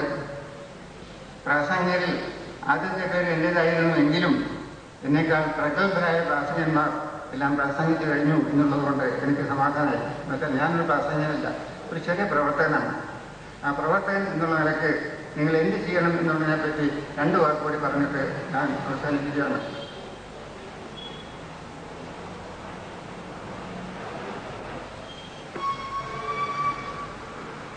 ഈ പുസ്തകത്തിൻ്റെ ഒടുവിൽ ചിപ്പിക്കുള്ളിൽ മുത്ത് മറച്ചുവെച്ചൻ സർവജ്ഞനായ അള്ളാഹുവാണ്, മനുഷ്യരാണ് അത് കണ്ടെടുത്ത് പ്രയോജനപ്പെടുത്തുന്നവർ. അലി മണിക് ഖാൻ അത്തരമൊരു അനർഘ മുത്താണ്, അത്ഭുത പ്രതിഭാസമാണ്, ജീവിക്കുന്ന ഒരു ഇതിഹാസം. ഇന്ത്യയുടെ അവിസന്ന എന്ന ഇബ്നു സീന അദ്ദേഹത്തിന് അള്ളാഹു ആയുരാരോഗ്യം നൽകി ഇനിയും അവധികാലം അനവധി കാലം നമുക്കിടയിൽ പ്രവർത്തിക്കാൻ അനുഗ്രഹം ചെയ്യട്ടെ. അദ്ദേഹത്തിൻ്റെ ലക്ഷ്യം സാക്ഷാത്കരിതമാക്കാൻ പഠിച്ചവൻ തുണക്കട്ടെ. ആമീൻ. ഇതാണ് ഒരു പ്രാർത്ഥന. ഈ പ്രാർത്ഥന കൊണ്ട് മാത്രം കാര്യമില്ല, പ്രവർത്തിക്കുകയും കൂടി വേണം. എന്താണ് ഈ പ്രവൃത്തി? അതാണ് ഞാൻ പറയാൻ പോകുന്നത്. അലി മണിഖാനെ ഇപ്പോൾ കുറച്ച് പേര് വന്ന് എപ്പോഴെങ്കിലും കേട്ടു, ഇങ്ങോട്ട് പിരിഞ്ഞു. പിന്നെ 3 മാസം 4 മാസം കഴിയുമ്പോൾ ഒന്നും കൂടി കേട്ടു, പിന്നെയും പിരിഞ്ഞു. അതുകൊണ്ടൊന്നും നിർത്താൻ പോകുന്നില്ല. അലി മണിഖാൻ ഉൾക്കൊള്ളുന്ന അദ്ദേഹത്തിന് വ്യക്തമായി മലയാള ഭാഷയിൽ സംസാരിച്ച് നിങ്ങളെ കാര്യം മനസ്സിലാക്കാൻ, ചിത്രങ്ങളോടുകൂടി കാര്യം മനസ്സിലാക്കാൻ ധാരാളം കഴിവുണ്ട് അദ്ദേഹത്തിൻ്റെ കഴിവ് ഉപയോഗപ്പെടുത്തി ഒരു 3 മാസത്തിലൊരിക്കൽ ഒരാഴ്ച കോഴിക്കോട്ട് ഒരു ക്ലാസ് സംഘടിപ്പിക്കുക. ആ ക്ലാസ് എടുക്കാൻ ആഗ്രഹിക്കുന്ന ആളുകളെ നേരത്തെ ബുക്ക് ചെയ്യുക. അവർക്ക് വേണ്ടി സൗകര്യങ്ങൾ ചെയ്തു കൊടുക്കുക. അദ്ദേഹം ക്ലാസ് എടുക്കുക. അങ്ങനെ നാം ഒരു നിര പടുത്തുയർത്തി കഴിഞ്ഞാൽ വിദൂരമല്ലാത്ത ഭാവിയിൽ അദ്ദേഹം ഉദ്ഘോഷിക്കുന്ന കാര്യങ്ങൾ മറ്റുള്ളവർ പറയാനും മനസ്സിലാക്കാനും ധാരാളം പേരുണ്ടാകും. ഇന്ന് നാം കാണുന്ന ഇതിന് എതിരായിട്ട് പ്രവർത്തിക്കുന്ന അല്ലെങ്കിൽ പറയുന്ന ആൾക്കാരെല്ലാവരും നമ്മളോട് സപ്പോർട്ട് ചെയ്യുന്ന കാലഘട്ടം വരണം. അതിലേക്ക് നീങ്ങണം.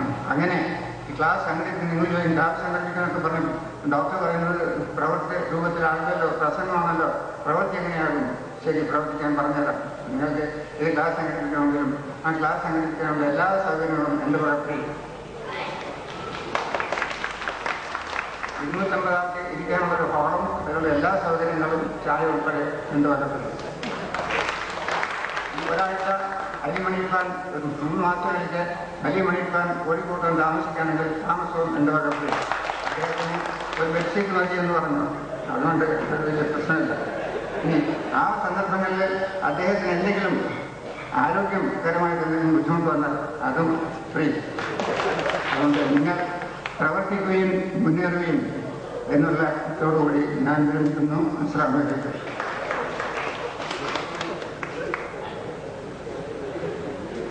എൻ്റെ നിറഞ്ഞ അനുഭവ സമ്പത്ത് അതങ്ങനെ ഒഴുകി അതിനൊരു വിരാമമില്ലാതെ ഒഴുകുമോ എന്ന് ശങ്കിക്കുന്നതിനിടയിൽ വളരെ ആശ നൽകിക്കൊണ്ടാണ് അദ്ദേഹം നമ്മോട് വിട പറഞ്ഞത്. അദ്ദേഹം പറഞ്ഞ ഞങ്ങൾ ഖുർആൻ സയൻസ് ഫോറം ഇനി വരും തലമുറ യുവാക്കൾക്ക് വേണ്ടി ഒരു ഗവേഷണ കേന്ദ്രം, സാമ്പത്തികമായ പരിധികളും ഉള്ളത് കൊണ്ടാണ്, അല്ലെങ്കിൽ ഇതെന്തോ ആയി മാറുമായിരുന്നു. പല വേണ്ടാത്ത എന്ന് ഞാൻ പറയാൻ പാടില്ല, വേണ്ടതിനായിരിക്കാം സമ്മേളനങ്ങൾക്കും മറ്റുമായി ഇത്രയധികം മുസ്ലിം സമുദായത്തെ പോലെ വാരിക്കോരി ചെലവഴിക്കുന്ന ഒരു വിഭാഗമില്ല. എന്നാൽ ഖുർആനെ ആസ്പദമാക്കിയുള്ള ഒരു ഗവേഷണ കേന്ദ്രം അറബ് രാജ്യത്ത് പോലും യഥാർത്ഥം ഇല്ല എന്ന് മനസ്സിലാക്കാൻ സാധിച്ചു. അതുകൊണ്ട് ഈ ഒരുപാട് ചരിത്രത്തിന് സാക്ഷ്യം വഹിച്ച ഈ കോഴിക്കോട്ടെ ഈ ടൗൺ ഹാൾ വളരെ ഇതിഹാസ പുരുഷന് സ്വീകരണം നൽകിക്കൊണ്ട് നടത്തും. ഇത് ഒന്നിൻ്റെ ഒരു ഉദ്ഘാടനമാവും, അത് വലിയൊരു നന്ദി കുറിക്കും. യുവാക്കൾ ചിലരൊക്കെ കൈയടിക്കുന്നത് കണ്ടപ്പോൾ അവരുടെ മുഖത്ത് ഊറി വന്ന പുഞ്ചിരി, ഞങ്ങൾക്ക് ഇസ്ലാമിനെ കുറിച്ചൊന്ന് പഠിക്കണം, ഗവേഷണം ചെയ്യണം, അതിനു വേണ്ട സഹായ സഹകരണങ്ങളെ അനുഭവ സമ്പത്തുള്ള MESന്റെ പ്രഗത്ഭ വ്യക്തിയായ ഒരു വലിയൊരു എഞ്ചിനീയറിംഗ് കോളേജിന്റെ സ്ഥാനത്ത് നിൽക്കുന്ന അദ്ദേഹം നൽകുമെന്നുള്ള വാക്കുകൾക്ക് നാം എല്ലാവരും അംഗീകരണ അതിനുള്ള തൗഫീഖ് നൽകുമാറാവട്ടെ. അടുത്ത് നമ്മൾ 2 പ്രസംഗം കൂടിയോട് നിർത്താൻ പോവുകയാണ്. അടുത്ത് നമ്മൾ സംസാരിക്കുന്നത് പ്രഗത്ഭ എഞ്ചിനീയർ PM അബൂബക്കർ സാഹിബാണ്. അതിനുശേഷം ഒരു പ്രസംഗം കൂടിയോട് ക്ഷമിച്ചിരിക്കണം, ഉടനെ നമ്മൾ നിർത്തുന്നതായിരിക്കും. അതിന് അവസാനം എല്ലാവരും ശ്രദ്ധിച്ചിരിക്കേണ്ടത് അലി മണിഖാൻ സാഹിബിന്റെ സ്വീകരണ പ്രസംഗം. السلام عليكم ورحمة الله وبركاته. الحمد لله رب العالمين والصلاة والسلام على رسول الأمين وعلى آله وصحبه أجمعين. Respected people on the dais, especially our chief guest of the day, man of the day, Mr. Ali Mணிഖാൻ, and invited guest of the day, Dr. Xavier Romero, വേദിയിലും സദസ്സിലുമുള്ള ആദരണീയരായ സഹോദരങ്ങളെ, അസ്സലാമു അലൈക്കും വറഹ്മത്തുള്ളാഹി. വളരെ വൈകിയ വേളയിൽ വളരെ കുറഞ്ഞ സമയം കൊണ്ട് വലിയൊരു വിഷയം അവതരിപ്പിക്കേണ്ട ഒരു സംഗതിയാണ് എന്നിൽ നിക്ഷിപ്തമായിട്ടുള്ളത്. സാധാരണഗതിയിൽ ഹിജ്റ കലണ്ടറുമായിട്ട് ബന്ധപ്പെട്ട് ഇദ്ദേഹത്തെ പരിചയപ്പെടുത്തുന്ന ചുമതല നമ്മൾ ഏൽപ്പിക്കുമ്പോൾ ഞാൻ സാധാരണ പറയുമായിരുന്നു, പ്രബന്ധങ്ങൾ അവതരിപ്പിക്കാൻ വേണ്ടി സാധാരണ 1, 2, 3 മണിക്കൂറുകളുണ്ട്, വളരെ ചുരുങ്ങിയതിലേ ചെയ്യാറുണ്ട്. പക്ഷേ ഇദ്ദേഹത്തെ അവതരിപ്പിക്കണമെങ്കിൽ ഏറ്റവും കുറഞ്ഞ ഒരു ദിവസമെങ്കിലും വേണം. കാരണം കുറഞ്ഞ വാക്കുകൾ കൊണ്ട് മനസ്സിലാക്കി കൊടുക്കുവാൻ പറ്റുന്ന ഒരു പ്രതിഭയല്ല അദ്ദേഹം. ഞാനും അദ്ദേഹമായിട്ടുള്ള ബന്ധം 1970 ഞാൻ സെൻട്രൽ മറൈൻ ഫിഷറീസ് റിസർച്ച് ഇൻസ്റ്റിറ്റ്യൂട്ടിൽ ജൂനിയർ സയന്റിഫിക് അസിസ്റ്റന്റായിട്ട് ജോയിൻ ചെയ്യുമ്പോൾ ഇദ്ദേഹം അവിടുത്തെ ഒരു ഉദ്യോഗസ്ഥനാണ്. മാത്രമല്ല വളരെ കുറച്ച് ആൾക്കാർക്ക് മാത്രം ലഭിക്കുന്ന മ്യൂസിയത്തിന്റെ ചാർജുള്ള അലി മനിഖാൻ അവരെ ജോയിൻ ചെയ്ത് 2-3 ദിവസം കൊണ്ട് കാണാൻ സാധിച്ചു. ദ്വീപുകാരാണെന്ന് അറിഞ്ഞപ്പോൾ അദ്ദേഹത്തോടൊരു സ്നേഹം കൂടുതലായിട്ടുണ്ടായി. നിഷ്കളങ്കമായ സ്വഭാവത്തിന്റെ ഉടമകളാണല്ലോ ദ്വീപുകാരിലധികവും. അതിനുശേഷം വെള്ളിയാഴ്ചത്തെ നമസ്കാരത്തിന് പള്ളിയിൽ ചെന്നപ്പോൾ ഖത്തീബായിട്ട് നിൽക്കുന്നു അലി മനിഖാൻ, ആദരവായി. പിന്നീട് ഇദ്ദേഹത്തിലുള്ള ചെറിയ ചെറിയ അറിവുകൾ ഇദ്ദേഹത്തിന്റെ പേരിൽ നാമകരണം ചെയ്യപ്പെട്ടിട്ടുള്ള, ഇദ്ദേഹം കണ്ടുപിടിച്ചു നാമകരണം ചെയ്യുന്ന പറയുന്നതിന്റെ വ്യാപ്തി ഒരുപക്ഷെ എല്ലാവർക്കും അറിഞ്ഞുകൊള്ളുന്നില്ല. ലോക അവസാനം വരെ ഇനി ആ പേര് അറിയപ്പെടുക അദ്ദേഹത്തിന്റെ നാമത്തിലായിരിക്കും, വേറെ ആർക്കും അത് മാറ്റുക സാധ്യമല്ല. വളരെ അമൂല്യമായിട്ടുള്ള സംഭാവനകളൊന്നാണ് ഏതെങ്കിലും ഒരു ജീവിയെ പറ്റി അതിന്റെ വിശദീകരണത്തോടുകൂടി ഇന്റർനാഷണൽ ലെവലിൽ ഒരു ബൈനോമിയൽ നോമൻക്ലേച്ചർ എന്ന് പറയപ്പെടുന്ന രീതിയിലുള്ള ഒരു നാമകരണം ചെയ്യൽ. അത് എത്രയോളം അദ്ദേഹത്തിന് വേണ്ടി ചെയ്യാമായിരുന്നു. ഒരിക്കലും പ്രതിഫലം ആഗ്രഹിക്കാതെ, പേരും പ്രശസ്തിയും ആഗ്രഹിക്കാതെ പണി ചെയ്തുകൊണ്ട് ഒരുപക്ഷെ അദ്ദേഹത്തിന്റെ കണ്ടുപിടുത്തങ്ങളിൽ നല്ല ശതമാനം സാധാരണ ഇതിൽ പരാഗങ്ങളായി ജീവിക്കുന്ന, പാരസൈറ്റുകളായി ജീവിക്കുന്ന മറ്റുള്ളവർ പഠിച്ചു പോയിട്ടുണ്ടാകാം, തീർച്ചയായിട്ടും ഉണ്ടാകാം. ഒരിക്കലും പരാതിയില്ലാത്ത, ഒരു കാലത്തും ആത്മാർത്ഥത കുറവ് കാണിക്കാത്ത, എല്ലാ കാര്യങ്ങളിലും ആഴത്തിൽ പഠിക്കുന്ന, അങ്ങനെ അത്യുന്നതമായ ഒരുപാട് വ്യക്തിത്വത്തിൽപ്പെട്ട, ഒരുപാട് വിശേഷങ്ങൾപ്പെട്ട ഒരു വ്യക്തിയാണ് അദ്ദേഹം. വളരെ ചുരുങ്ങിയ രീതിയിൽ ഒരുപാട് കാര്യങ്ങൾ ഇതിനകത്ത് വിവരിച്ചിട്ടുണ്ടെങ്കിലും ഇതെല്ലാം ഉപരിതലത്തിൽ കൂടുന്നത് മാത്രമാണ്. ഈ ഓഷനോഗ്രാഫിയും മറ്റുമായിട്ട് ബന്ധപ്പെട്ട വിഷയങ്ങൾ ഞങ്ങൾ ഒരുപാട് കാലം വർക്ക് ചെയ്തിട്ടുള്ളതുകൊണ്ട് ഖുർആനെ എടുത്ത് വിശദീകരണം ചെയ്യുമ്പോൾ അദ്ദേഹം പ്രകൃതിയെയും ഖുർആനെയും എന്നെ പഠിപ്പിച്ചു തരുന്ന രീതി വേറൊന്നായിരുന്നു. ഒരുപാട് ചിന്തിക്കാൻ പറ്റുന്ന, നമ്മൾ സാധാരണ സൂറത്ത് റഹ്മാനിൽ വന്ന മീസാൻ അല്ലാത്ത മീസാൻ, അദ്ദേഹം അള്ളാഹു ആകാശത്തെ ഉയർത്തി അതിനുശേഷം അവിടെ ഒരു ക്ലാസ് സ്ഥാപിച്ചു. മറജൽ ബഹ്റൈൻ യൽതഖിയാൻ ബൈനഹുമാ ബർസഖുൻ ലാ യബ്ഗിയാൻ. സമുദ്രങ്ങൾക്കിടയിൽ സമുദ്രങ്ങൾ എല്ലാം ഉണ്ടെങ്കിലും അതിനിടയിൽ വളരെ വ്യക്തമായിട്ടുള്ള മറകളുണ്ട് എന്നുള്ള ഭാഗങ്ങളൊക്കെ പറയുമ്പോൾ ഈ വെച്ചിരിക്കുന്ന ത്രാസ് വളരെ സന്തുലിതമായിട്ടുള്ള പ്രകൃതിയുടെ ഇക്വിലിബ്രിയമാണ്. അതിനെ നിങ്ങൾ നശിപ്പിക്കരുത്, നശിപ്പിച്ചാൽ നാശത്തിലേക്കാണ്. പിന്നീട് ഈ ഗവേഷണവുമായിട്ട് ബന്ധപ്പെട്ട് സമുദ്രശാസ്ത്ര പഠനം നടത്തുമ്പോൾ ഇതിന്റെ വ്യക്തത നമുക്ക് വളരെ മനസ്സിലാവും. ഒരു വിഷയത്തെപ്പറ്റി അറിയാവുന്ന ആൾക്കാർക്ക് കൂടുതൽ ആസ്വദിക്കാൻ കഴിയും. തീർച്ചയായും അറിവ് അല്ലാഹുവിൽ നിന്ന് മാത്രമാകുന്നു. അവന്റെ അറിവിൽ നിന്ന് വളരെ അല്പം മാത്രമേ മനുഷ്യർക്ക് നൽകുന്നുള്ളൂ.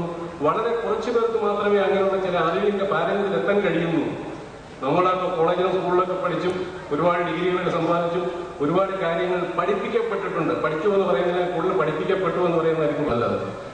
സ്വന്തമായി ആഴത്തിലേക്ക് യഖ്റുജു മിൻഹുൽ ലുഅ്ലുവൽ മർജാൻ, അതിൽ നിന്ന് മുത്തും പവിഴവും ഉത്പാദിപ്പിക്കുന്നു എന്ന് പറയുന്നത്, മുത്തും പവിഴവും സമുദ്രത്തിന്റെ മുകളിലേക്ക് വരുമ്പോൾ നമ്മൾ പെറുക്കിയെടുക്കലില്ല, സമുദ്രത്തിന്റെ ആഴങ്ങളിലേക്ക് ഇറങ്ങിച്ചെന്ന് അതേ കണ്ടെത്തലാണ് അലി മനിഖാൻ അവരുടെ വിശേഷണത്തിൽ ഏറ്റവും പ്രധാനം. ഏതൊരു വസ്തുവിനെ പറ്റി പഠിക്കാൻ ആഗ്രഹിക്കുന്നു അതിന്റെ വേദികൾ വരെ ചെന്ന് തേടി അതിൽ നിന്ന് അതിനെ പൂർണ്ണമായിട്ടും മനസ്സിലാക്കുക എന്നൊരു ശൈലിയാണ്. അതുകൊണ്ട് തന്നെ അദ്ദേഹത്തിന്റെ സമ്പത്ത് അമൂല്യമാണ്.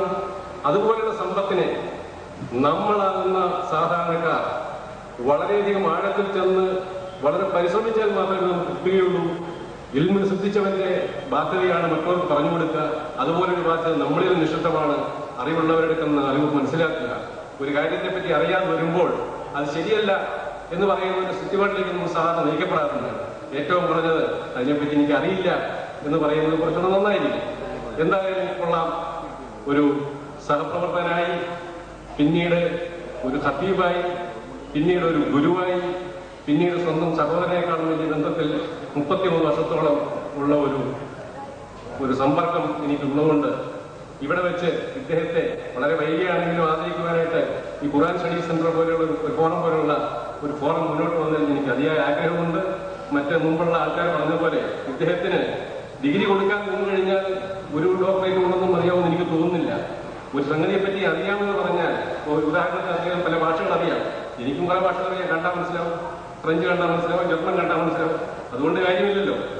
ഞങ്ങളുടെ ഡയറക്ടറായിരുന്ന MSc PhD ഡോക്ടർ ഓഫ് സയൻസുമുള്ള ഡയറക്ടറെ ഫ്രഞ്ച് പഠിപ്പിച്ച് പാസ്സാക്കിയ ഗുരു എന്ന് പറയുമ്പോൾ ആ ഫ്രഞ്ചിലുള്ള അദ്ദേഹത്തിന്റെ പാണ്ഡിത്യവും എനിക്ക് ഫ്രഞ്ച് അറിയാം എന്ന് പറയുന്നതിനേക്കാൾ എത്ര ഉപരിയാണ് എന്ന് പറഞ്ഞതുപോലെയുള്ള ഏത് കാര്യത്തിലും ഭൗതികമാകട്ടെ ഖുർആനികമാകട്ടെ ഭാഷാപരമാകട്ടെ എല്ലാ കാര്യത്തിലുള്ള ആഴത്തിലുള്ള അറിവ് ഇത്തരം കാര്യങ്ങളൊക്കെ കുറേയൊക്കെ പറയേണ്ടി വന്നത് ഒരുപക്ഷെ ഇതിലൊക്കെ പരാമർശത്തിലും കൂടുതലായിട്ട് ഒരുപാട് കാര്യങ്ങൾ ഇനിയുമുണ്ട്. അതെല്ലാം പറയാനുള്ള സമയമല്ല. ഏതായാലും ഇന്നത്തെ ഈ സന്ധ്യ വളരെ അന്വർത്ഥമാക്കിക്കൊണ്ട് ഇദ്ദേഹത്തെ ആദരിച്ച ഇതിന്റെ ഭാരവാഹികളോടും അതിനുവേണ്ടി സന്നിഹിതരായ എല്ലാവരോടും എനിക്ക് അവസരം തന്ന ഇതിന്റെ സംഘാടകരോടും നന്ദി പറഞ്ഞുകൊണ്ടും ഇനിയും ഈ വിഷയങ്ങൾ കൂടുതൽ പഠിപ്പിക്കുവാൻ അദ്ദേഹം തയ്യാറാകണമെന്നും മറ്റുള്ളവർ പറഞ്ഞതുപോലെ പഠിക്കുവാൻ നമ്മൾ തയ്യാറാകണമെന്നുള്ള ഒരു ഉത്ബോധനത്തോടു കൂടി ഞാൻ എന്റെ വാക്കുകൾ ഉപസംഹരിക്കുന്നു. വാഹനദാവാന അൽഹംദുലില്ലാഹി റബ്ബിൽ ആലമീൻ. അസ്സലാമു അലൈക്കും. അടുത്ത് നമ്മൾ സംസാരിക്കുന്നത് 1-2 പ്രസംഗം കൂടി മാക്സിമം ഉണ്ടാവുള്ളൂ, ക്ഷമിക്കണം. വളരെ കുറഞ്ഞ നിമിഷങ്ങൾക്ക് അത് തീർക്കേണ്ടതുണ്ട്. കാരണം മണിപ്പാന്റെ മറുപടി പ്രസംഗത്തിന് നമ്മുടെ ആകാംക്ഷയോട് കാത്തിരിക്കുകയാണ്. അതൊരിക്കലും വിട്ടുപോകരുത് എന്ന അഭ്യർത്ഥനയുണ്ട്. വളരെ കുറച്ച് മാത്രം. കോഴിക്കോട്ടുകാരനായി സാമൂഹ്യ സാംസ്കാരിക മണ്ഡലങ്ങളിൽ വളരെയധികം വ്യക്തിമുദ്ര പതിപ്പിച്ച് ഇന്നും അതിൽ നിന്ന് വിട്ടൊഴിഞ്ഞു നിൽക്കാത്ത പ്രഗത്ഭ വ്യക്തിയായ ഡോക്ടർ മൊയ്തു സാഹിബിനെ 2 വാക്ക് പറയാൻ ശ്രമിക്കും.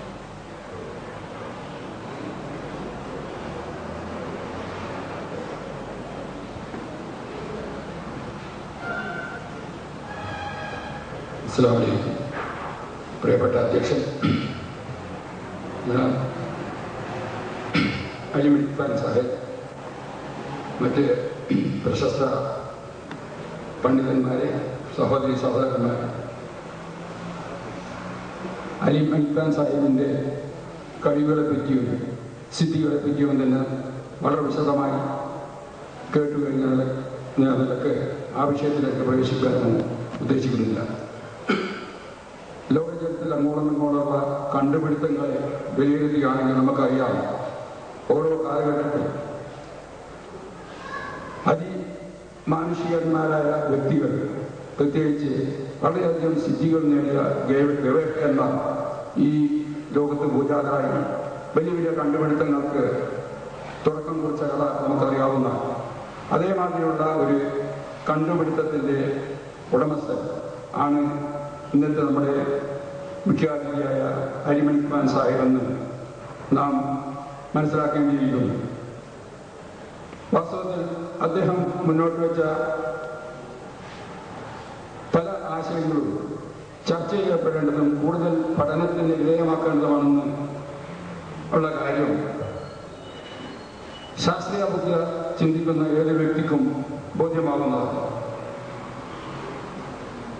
ഒരു ചെറിയ കാര്യം പറയുകയാണെങ്കിൽ, മുസ്ലിം സൗഹൃദ വേദിയുടെ ഒരു പ്രവർത്തന നിലക്ക് 1-2 വർഷങ്ങൾക്ക് മുമ്പ് പെരുന്നാൾ ഒരു ദിവസമാക്കണമെന്നുള്ള, അല്ലെങ്കിൽ നോമ്പ് അനുഷ്ഠിക്കുന്ന ഒരു ദിവസമാക്കുന്ന ഉദ്ദേശത്തോടു കൂടി ഞങ്ങളെല്ലാവരും വളരെയധികം പ്രവർത്തിച്ചു. ഇവിടെയുള്ള കാലിമാരെയും ഹിദായത്ത് കമ്മിറ്റി അംഗങ്ങളെല്ലാം തന്നെ പലതവണ പോയി കണ്ടു. ഒരു വർഷം എന്തോ മഹാഭാഗ്യത്തിന് ഞങ്ങളുടെ പ്രയത്നം സഫലമായി. കാലിമാറും മറ്റും ഒരു യോജിപ്പിലെത്തി. അന്ന് വളരെ സസന്തോഷം പെരുന്നാൾ ദിവസം ഇവിടെ കൊണ്ടാടി. നിർഭാഗ്യമെന്ന് പറയട്ടെ, പിറ്റത്തെ വർഷവും മലബാർ ഒരു ഇന്ന് പെരുന്നാളാണെങ്കിൽ ദക്ഷിണ കേരളത്തിൽ വേറെ ദിവസമായിരുന്നു പെരുന്നാൾ. കൊച്ചു സംസ്ഥാനമായ കേരളത്തിൽ പോലും മുസ്ലിങ്ങളുടെ നോമനുഷ്ഠിക്കുന്നത് 2 പ്രത്യേക ദിവസങ്ങളിൽ, അല്ലെങ്കിൽ പെരുന്നാൾ അനുഷ്ഠിക്കുന്നത് വേറെ 2 ദിവസങ്ങളിൽ വരുന്നത് വളരെയധികം നിർഭാഗ്യകരമായ ഒരു കാര്യമാണെന്ന് പറയാതിരിക്കാൻ നിർവാഹനം. ഒരു പ്രദേശത്ത് തന്നെ വിവിധ കാലിമാർ വിവിധ തരത്തിലുള്ള പ്രഖ്യാപനങ്ങളുമായി ജനസമ്പത്തോട് പെരുന്നാൾ എന്നറിയുന്നത് നോമ്പ് അനുഷ്ഠിച്ച് പിറ്റേന്ന് രാവിലെ 10 മണിക്കായിരിക്കാം. അപ്പം തന്നെ നോമ്പ് കൊടുത്ത് പെരുന്നാൾ ആഘോഷിക്കുന്നു. അതേമാതിരി നോമ്പ് അനുഷ്ഠിക്കുന്ന അത്താഴം കഴിക്കുന്നത് വളരെ പിന്നെ അറിഞ്ഞതുകൊണ്ട് വളരെ ബുദ്ധിമുട്ടുകൾ ആ വീട്ടുകാർക്ക് ഉണ്ടാകുന്നു എന്നുള്ള പല കാര്യങ്ങളും കൊണ്ട് തന്നെ ഒരു ഏകീകൃത ഹിജ്റ കലണ്ടർ ഏതെങ്കിലും ഒരു കാലഘട്ടത്തിൽ സാധ്യതമാവുമെങ്കിൽ വളരെയധികം ലോക മുസ്ലിങ്ങളെ സംബന്ധിച്ച് വളരെയധികം സ്വാഗതാർഹമായ ഒരു കാര്യമാണെന്ന് പറയാതിരിക്കാൻ നിർവാഹമില്ല. വളരെ വൈകിയെങ്കിലും കോഴിക്കോട് നഗരത്തിൽ മഹാപണ്ഡിതന്മാർ പങ്കെടുത്തുകൊണ്ടുള്ള ഇത്തരം ഒരു ചർച്ചയും മണിഫാൻ സാഹിബിന് സ്വീകരണവും സംഘടിപ്പിച്ച ഖുർആൻ സയൻസ് ഫോറത്തെ എത്ര തന്നെ അഭിനന്ദിച്ചാലും മതിയാവുമെന്ന് തോന്നുന്നില്ല. എൻ്റെ സഹപ്രവർത്തകൻ ഡോക്ടർ അബ്ദുല്ല സാഹിബ് പല കാര്യങ്ങളിലൂടെ പറയുകയുണ്ടായി. മണിഫാൻ സാഹിബ് ഡോക്ടറേറ്റ് അർഹിക്കുന്നു, അദ്ദേഹത്തെ ഇവിടെ വരുത്തി കൂടുതൽ ചർച്ചകൾ സംഘടിപ്പിക്കണമെന്നെല്ലാം അദ്ദേഹം പറയുകയുണ്ടായി. അത് മാത്രമല്ല, ഒരു ഡോക്ടറേറ്റ് മാത്രം ലഭിച്ചാൽ മതിയാവുന്ന ഒരു വ്യക്തിയല്ല മണിഫാൻ സാഹിബ് എന്ന് നാം മനസ്സിലാക്കിയിരിക്കേണ്ടിയിരിക്കുന്നു. ചില കണ്ടുപിടുത്തങ്ങളുടെ പേരിൽ രാമൻ ഇഫക്ട് എന്ന പേരിൽ CV രാമൻ കണ്ടുപിടിച്ച അദ്ദേഹത്തിന്റെ തത്വത്തിന് രാമൻ ഇഫക്ട് എന്ന പേര് ലഭിച്ചെങ്കിൽ നമ്മുടെ മണിഫാൻ സാഹിബ് കണ്ടുപിടിച്ച ഒരു മത്സരത്തിന് അദ്ദേഹത്തിന് പേര് ലഭിച്ചു ഇവിടെ പറയുകയുണ്ടായി. അങ്ങനെ പല പണ്ഡിതന്മാരുടെ പേരിൽ ഗവേഷകന്മാരുടെ പേരിൽ പല കണ്ടുപിടുത്തങ്ങളും ഈ ലോകത്തുണ്ടായിട്ടുണ്ട്. അത്തരം ഒരു കണ്ടുപിടുത്തത്തിന് ഉടമയായ നമ്മുടെ മണിഫാൻ സാഹിബിനെ ഇന്ന് ഇന്ത്യയിൽ നൽകുന്ന ഏറ്റവും ബഹുമതികളായ പത്മവിഭൂഷണോ പത്മശ്രീയോ അല്ലെങ്കിൽ ഭാരതരത്നം തന്നെയോ ലഭിക്കാൻ അർഹനാണെന്ന് ഞാൻ പറയാൻ ആഗ്രഹിക്കുകയാണ്.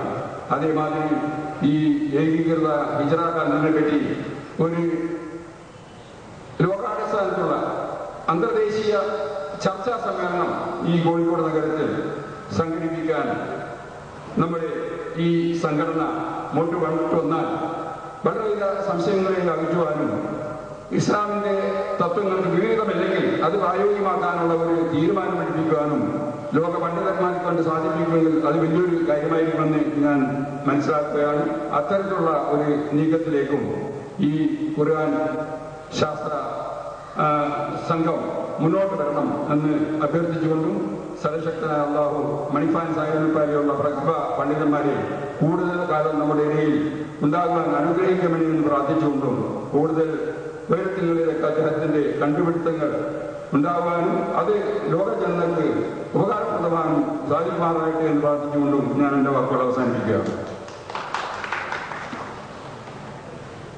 വളരെ വിഭവസമൃദ്ധമായ സദ്യ പല ഐറ്റങ്ങളും വയറ്റിച്ചെന്ന് അങ്ങനെ ദഹിക്കാതെ കിടക്കുന്ന ഈ അവസ്ഥയിൽ സ്വല്പം ഒരു ദഹനം കിട്ടാൻ വേണ്ടി അവസാനമായി ഒരിക്കലും വിട്ടുപോകാൻ പാടില്ലാത്ത സ്ത്രീകളാണ് ഭക്ഷണം ഉണ്ടാക്കുക. അവസാനം അതിൻ്റെ ഒരു ഒരു ഒരു ദഹനത്തിന് വേണ്ടിയിട്ടുള്ള ഒരു കട്ടൻ കാപ്പി അല്ലെങ്കിൽ ചായ തരാൻ വേണ്ടി വളരെ കുറഞ്ഞ വാക്കുകൾ ആശംസകൾ അർപ്പിക്കാൻ വേണ്ടി വളരെ ദൂരത്ത് വന്ന കൊടുങ്ങല്ലൂരിൽ നിന്ന് വന്ന ഈ അദ്ദേഹത്തിന്റെ പ്രസ്ഥാനവുമായി വളരെ കാര്യങ്ങൾ മനസ്സിലാക്കിയ സബിത ടീച്ചറെ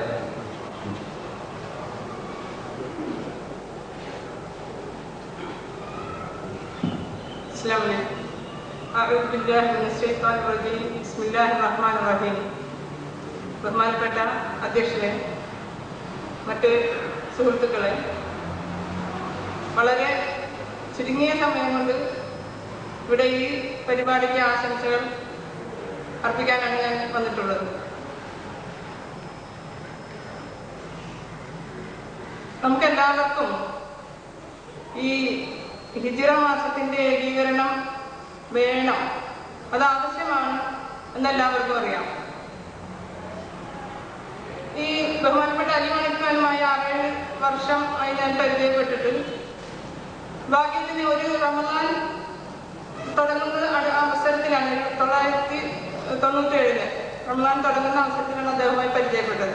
അങ്ങനെ സംസാരിച്ചു വന്നപ്പോൾ അദ്ദേഹം പറഞ്ഞത് ഞാൻ മനസ്സിലാക്കിയതിൽ അപ്പോൾ 2 ദിവസം ആകുമല്ലോ നോമ്പ് എടുക്കേണ്ടി വരിക എന്ന് പറഞ്ഞപ്പോൾ അദ്ദേഹം വളരെ എളുപ്പത്തിൽ പറഞ്ഞത് അങ്ങനെയാകും. അങ്ങനെ കേട്ട് കഴിഞ്ഞപ്പോൾ എനിക്ക് വലിയ അസ്വസ്ഥത തോന്നി. ഇത് മറ്റുള്ളവരുമായി ഇതിൽ ഒരു സംഘർഷം വരുമെന്നുള്ളത്.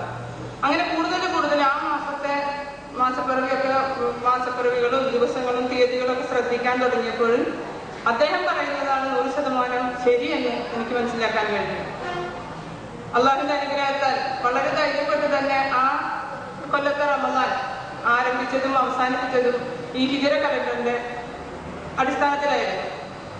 അതിനുശേഷം ഇതുവരെയുള്ള റംസാനുകളൊക്കെ ഞാൻ ആ രീതിയിൽ തന്നെയാണ് പിന്തുടരുന്നത്.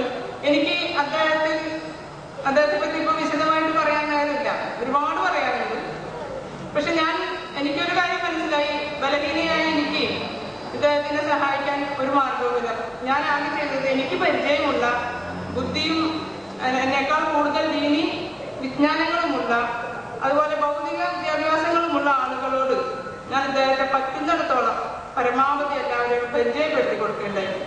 അൽഹംദുലില്ലാ ഒരുപാട് ആളുകൾക്ക് ഞങ്ങളുടെ നാട്ടിലും അതുപോലെ ഇപ്പൊ മറ്റു പല സ്ഥലങ്ങളിലുള്ളവർക്ക് ഇദ്ദേഹത്തെ പരിചയപ്പെടുത്താനും ഇദ്ദേഹം പറയുന്ന ദീനിയായ വശം എന്താണെന്ന് ചിന്തിക്കാനും ആളുകൾക്ക് ഒരു പരിധിവരെ കഴിഞ്ഞിട്ടുണ്ട്. എന്റെ ദൗത്യം എന്നെ കൊണ്ട് സാധിച്ചത് അത് മാത്രമാണ്. ഇനി ഇവിടെ ഖുർആൻ ആൻഡ് സയൻസ് ഫോറം ഇവിടെ രൂപീകരിച്ച് പ്രവർത്തനം തുടങ്ങിയിട്ടുണ്ട്. അതിനേക്കാൾ അധികം എന്നെ സന്തോഷിപ്പിക്കുന്നത് ബഹുമാനപ്പെട്ട കോയക്കുട്ടി ഫാറൂഖി അവർ, അതുപോലെ ബഷീർ പട്ടേദാളം, എനിക്കൊന്നും അവരെ നേരിട്ടൊന്നും പരിചയമില്ലെങ്കിൽ അതുപോലെ കാസർഗോഡ് നിന്ന് വന്നിട്ടുള്ള പ്രസ്ഥാനത്തിന്റെ നവോത്ഥാന പ്രസ്ഥാനങ്ങളുടെ നായകന്മാരെല്ലാം പലരും ഇവിടെ വന്നിട്ടുണ്ട്. ഈ വിഷയം ഇനി ഇതിങ്ങനെ അലംഭാവത്തിന് വിടരുത്. അതായത് ഒറ്റപ്പെട്ട ആളുകൾ ഇങ്ങനെ റംസാനും ഒക്കെ ഈ ഹിജറ അടിസ്ഥാനത്തിൽ ആഘോഷിക്കുകയും അതൊരു സംഘർഷം ചിലപ്പോൾ ഒരു വീട്ടിൽ തന്നെ രണ്ടു തരത്തിലുള്ളതൊക്കെ വരികയും ചെയ്യുമ്പോൾ ഇതിന്റെ യഥാർത്ഥ സ്ഥിതി സമുദായത്തിന് മനസ്സിലാക്കി കൊടുക്കേണ്ട ബാധ്യത ഇന്ന് അലിമണിക്കാരന്റെ ദൗത്യം വാസ്തവത്തിൽ ഈ വിഷയമായിട്ട് ഇത് അവസാനിച്ചിട്ടുണ്ട്. അദ്ദേഹം നമ്മൾ കുറെ ആളുകളോട് ഈ ദൗത്യം എത്തിച്ചു തന്നിട്ടുണ്ട്. ഇനി നമ്മുടെ കൈകളിലാണ് ഇത് എത്തിക്കാൻ. നമുക്ക് ഓരോരുത്തർക്കും പലർക്കും പലതുമായിട്ട് ചെയ്യാൻ കഴിയില്ല. ചിലപ്പോൾ ഈ വിഷയം ശാസ്ത്രീയമായിട്ട് വിശദീകരിക്കാൻ എല്ലാവർക്കും പറ്റിയെന്ന് വരില്ല. അപ്പോൾ ഖുർആൻ പറഞ്ഞ അടിസ്ഥാനത്തിൽ തന്നെ ഫസ്അലു അഹ്ല ദിക്രി ഇൻ കുന്തും ലാ തഅലമൂൻ, നിങ്ങൾക്ക് അറിവില്ലെങ്കിൽ അറിവുള്ളവരോട് ചോദിച്ച് അത് മനസ്സിലാക്കാൻ ഉള്ള ബാധ്യത ഈ സമൂഹത്തിനുണ്ട് എന്ന് ഞാൻ ഈ സന്ദർഭത്തിൽ പ്രത്യേകിച്ച് പറയുകയാണ്. സമയം ഇല്ലാത്തതിനാൽ അദ്ദേഹത്തിന്റെ എനിക്ക് പറയുന്ന അദ്ദേഹവുമായി കൂടുതൽ പരിചയം സ്ഥാപിക്കുക, ബന്ധം സ്ഥാപിക്കുക. അപ്പോൾ ഒരുപാട് അറിവുകൾ, ഒരുപാട് കാര്യങ്ങളുടെ യാഥാർത്ഥ്യം നമുക്ക് മനസ്സിലാക്കാൻ കഴിയും. അതിന് അല്ലാഹു അനുഗ്രഹിക്കട്ടെ എന്ന് പറഞ്ഞുകൊണ്ട് ഞാൻ എന്റെ വാക്കുകൾ അവസാനിപ്പിക്കുന്നു. അൽഹംദുലില്ലാഹി റബ്ബിൽ ആലമീൻ. അസ്സലാമു അലൈക്കും. പ്രിയമുള്ളവരെ, കഴിഞ്ഞു ജനറൽ സെക്രട്ടറിക്ക് ഒരു അനൗൺസ്മെന്റ് ഉണ്ട്. ഇതിനു മുമ്പ് നമ്മോട് സംസാരിക്കേണ്ടതായിരുന്ന പല മഹത് വ്യക്തികളും ഡോക്ടർ മജീദ് സാഹിബിനെ പോലെ അദ്ദേഹവുമായിട്ട് വളരെയധികം ബന്ധം സ്ഥാപിച്ച് ജീവിതം പുലർത്തിപ്പോരുന്ന വ്യക്തികൾ സദസ്സിൽ തന്നെയും പലരുമുണ്ട്. അവരുടെ മുഖം പറയുന്നത് എനിക്കും പറയാനുണ്ട്.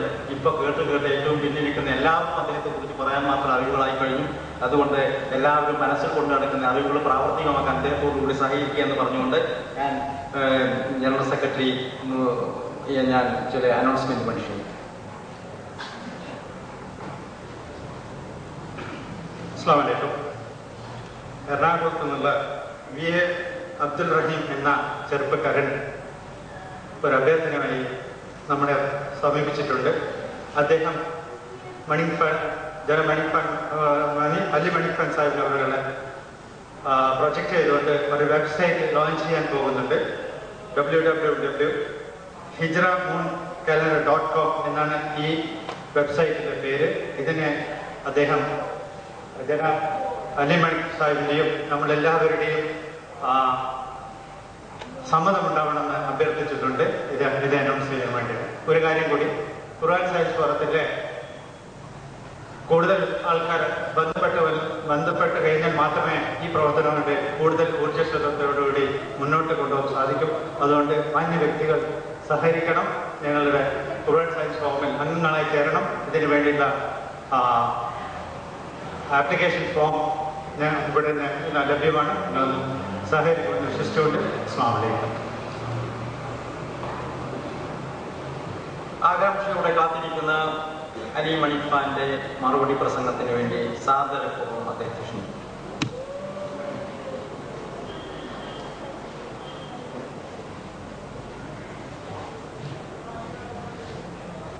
വളരെ സമയം വൈകിപ്പോയിട്ടുണ്ട്.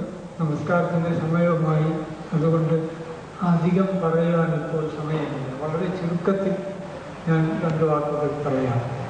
ഞാൻ ഈ സമുദായത്തിൻ്റെ മുമ്പിൽ ഇട്ട ഈ കാര്യം വളരെയധികം ഗവേഷണം ചെയ്തതിന് ശേഷം ഞാൻ കണ്ടെത്തിയതാണ്. പല സ്ഥാപനങ്ങൾക്കും കത്തെഴുതി അവരുമായി ബന്ധപ്പെട്ട് അവരിൽ നിന്ന് മറുപടികൾ എനിക്ക് ലഭിച്ചിട്ടുണ്ട്. ബേലൂർ ബാക്കിയാത്ത് സാലിഹാത്ത്, ഇമാറാത്ത് ഷരിയ, പറ്റ്ന, ലക്നൗ എന്നീ സ്ഥലങ്ങളിൽ നിന്നുള്ള കത്തുകൾ എനിക്ക് കിട്ടിയിട്ടുണ്ട്. പലരും ഇത് സമ്മതിക്കുകയും ശരിയാണെന്ന് പറയുകയും ചെയ്തിട്ടുണ്ട്. പറ്റ്നയിൽ നിന്ന് വന്ന കത്തിൽ പറയുന്നത്, നിങ്ങൾ കണ്ടെത്തിയ ഈ സത്യം ജനങ്ങളിൽ എത്തിക്കേണ്ടത് നിങ്ങളുടെ കർത്തവ്യമാണ്. അതുകൊണ്ട് എനിക്കിത് പറയാതിരിക്കാൻ നിവൃത്തിയില്ല.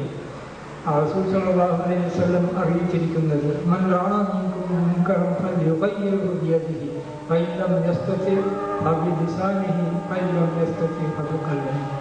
ഇത് ആർക്കെങ്കിലും ഇത്തരം കണ്ടാൽ കൈകൊണ്ട് അതിനെ നിർത്തണം. അത് സാധിച്ചില്ലെങ്കിൽ നാവ് കൊണ്ട് നിർത്തണം. അത് സാധിച്ചില്ലെങ്കിൽ മനസ്സുകൊണ്ടെങ്കിലും അത് മോശമാണെന്ന് കരുതണം. ആ അവസ്ഥയ്ക്ക് എനിക്കിത് പറയാതെ നിവർത്തില്ല. ഞാൻ ഈ പറയുന്ന കാര്യം ഒരു ഇമാമിൻ്റെയും വീക്ഷണങ്ങൾക്ക് എതിരല്ല, ഒരു കിതാബിൻ്റെയും പരാമർശങ്ങൾക്ക് എതിരല്ല. നമുക്ക് ഇത് ശരിയാവണ്ണം ചിന്തിച്ച് മനസ്സിലാക്കിയാൽ ഈ കാര്യം ശരിയാണെന്ന് മനസ്സിലാവും. റസൂൽ സല്ലല്ലാഹു അലൈഹി വസല്ലമയിൽ നിന്ന് ഒരു തെറ്റ് വരും എന്നത് ഒരിക്കലും ശരിയായതല്ല. ഒരു തീയതി, ഒരു ദിവസത്തെ 2 തീയതി അല്ലെങ്കിൽ 3 തീയതികൾ കൊണ്ട് കുറിക്കാമെന്ന് ആരെങ്കിലും പറഞ്ഞിട്ടുണ്ടെങ്കിൽ അത് മഹാ അബദ്ധം തന്നെയാണ്. ദിവസം തുടങ്ങുന്നത് എവിടെയാണെന്ന് തുടങ്ങുവാൻ വേണ്ടി ഇസ്ലാമിൻ്റെ വളരെ ലളിതമായ ഒരു കർമ്മം കൊണ്ട് നമ്മെ പഠിപ്പിക്കുന്നുണ്ട്. വെള്ളിയാഴ്ചയെപ്പറ്റി നിങ്ങൾ ആലോചിച്ച് നോക്കുക.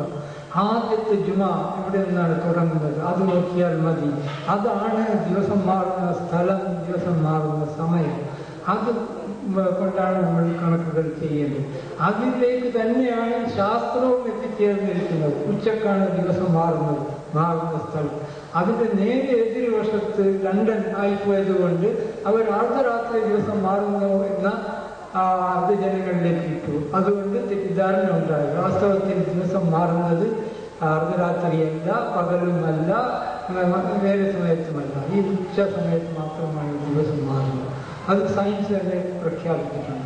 ഇങ്ങനെയുള്ള പല വിഷയങ്ങളുണ്ട്. അതുകൊണ്ട് ദീർഘമായ സംസാരത്തിലേക്ക് ഞാൻ കിടക്കുന്നില്ല. പലർക്കും ഇത് പഠിക്കാൻ ആഗ്രഹമുണ്ടെങ്കിൽ പഠന രീതികൾ ഒരുക്കുകയും അതിലേക്ക് നമ്മുടെ ശ്രദ്ധയെ ചെലുത്തുകയും ചെയ്യുന്നത് അത്യാവശ്യമാണ്. ലോക പണ്ഡിതന്മാരായ അല്ലെങ്കിൽ ശാസ്ത്രജ്ഞന്മാരായ മുസ്ലിം ശാസ്ത്രജ്ഞന്മാർക്ക് എല്ലാവരോടും ഞാൻ ബന്ധപ്പെട്ടിട്ടുണ്ട്. ഏറ്റവും വലിയ വ്യക്തി ഡോക്ടർ ഇലിയാസാണ്. അദ്ദേഹം മുന്നിട്ടുള്ള ഒരു തിയറിയാണ് ലൂണാർ ഡേറ്റൻസ്. ഇത് അതിൻ്റെ പ്രഥമ ദൃഷ്ടിയാ തന്നെ ഒരു തെറ്റായ വീക്ഷണമാണ്. അദ്ദേഹവുമായി ഞാൻ കാണുകയും അദ്ദേഹത്തിൻ്റെ സംഗതികൾ മനസ്സിലാവുകയും ചെയ്തിട്ടുണ്ട്. അദ്ദേഹം എന്നോട് പറഞ്ഞത്, ഇന്ത്യയിൽ നിങ്ങൾ ഒരു കോൺഫറൻസ് നടത്തിയാൽ അതിൽ നമുക്ക് പങ്കെടുക്കാം, ഇതിനെപ്പറ്റി ചർച്ച ചെയ്യാം, ഈ തെറ്റുകൾ തീർത്താം എന്നാണ്. അതുകൊണ്ട് നാം അതിലേക്കായി നീങ്ങേണ്ടതുണ്ട്. അതിലേക്ക് ജനങ്ങൾ പഠിക്കുകയും മനസ്സിലാക്കുകയും അറിവും കഴിവുമുള്ളവർ ഈ വലിയ കാര്യത്തെ മനസ്സിലാക്കുകയും പഠിക്കുകയും ചെയ്യണമെന്നാണ് എൻ്റെ ആഗ്രഹം. ഞാൻ ഒരു കാര്യത്തെ നിങ്ങളെ അടിച്ചേൽപ്പിക്കുന്നില്ല. പഠിച്ച് മനസ്സിലാക്കുകയും അതിൽ അത് ശരിയായി മനസ്സിലാക്കുകയും ചെയ്ത് ഉൾക്കൊള്ളാനാണ് ഞാൻ ആഗ്രഹിക്കുന്നത്. അപ്പോൾ ഖുർആൻ സയൻസ് ഫോറം മുതലായ സംഘടനകൾ ഇതിലേക്ക് കാര്യങ്ങൾ ചെയ്യുമെന്ന് ആഗ്രഹിച്ചുകൊണ്ട് ഞാൻ എൻ്റെ വാക്കുകൾ ചുരുക്കുകയാണ്. അസ്സലാമു അലൈക്കും. സുഹൃത്തുക്കളെ, ഒരു അനൗൺസ്മെന്റ് കൂടി. അലി മണിഫാന്റെ ചിന്തകളും അലി മണിഫാൻ ലോകത്തിന്റെ പല പ്രഗത്ഭന്മാരായിട്ടുള്ള എഴുത്തുകുത്തുകളും അതിൽ നിന്നുള്ള മറുപടി ഉൾക്കുള്ള ഒരു ബൃഹത്തായ 500 പേരുള്ള ഒരു ഗ്രന്ഥം അണിയറയിൽ നടന്നുകൊണ്ടിരിക്കുന്നു. ഡോക്ടർ JMA സേറ്റാണ് അത് എഡിറ്റ് ചെയ്തുകൊണ്ടിരിക്കുന്നത്. അതല്ലാതെ ഒരു CD പ്രോഗ്രാം കൂടി അദ്ദേഹത്തെ ചിന്തകൾ ഉൾക്കൊണ്ട് നിർമ്മിച്ചുകൊണ്ടിരിക്കുന്നു. നമ്മുടെ തന്നെ മുസ്തഫ മുഹമ്മദിന്റെ നേതൃത്വത്തിലാണ് അത് ചെയ്തുകൊണ്ടിരിക്കുന്നത്. ഇതൊക്കെ വിജയിക്കണമെങ്കിൽ നിങ്ങളുടെ പൂർണ്ണ സഹകരണം ആവശ്യമാണ്. നന്ദി. നന്ദി പ്രകടനത്തിന് എഞ്ചിനീയർ നജീസ്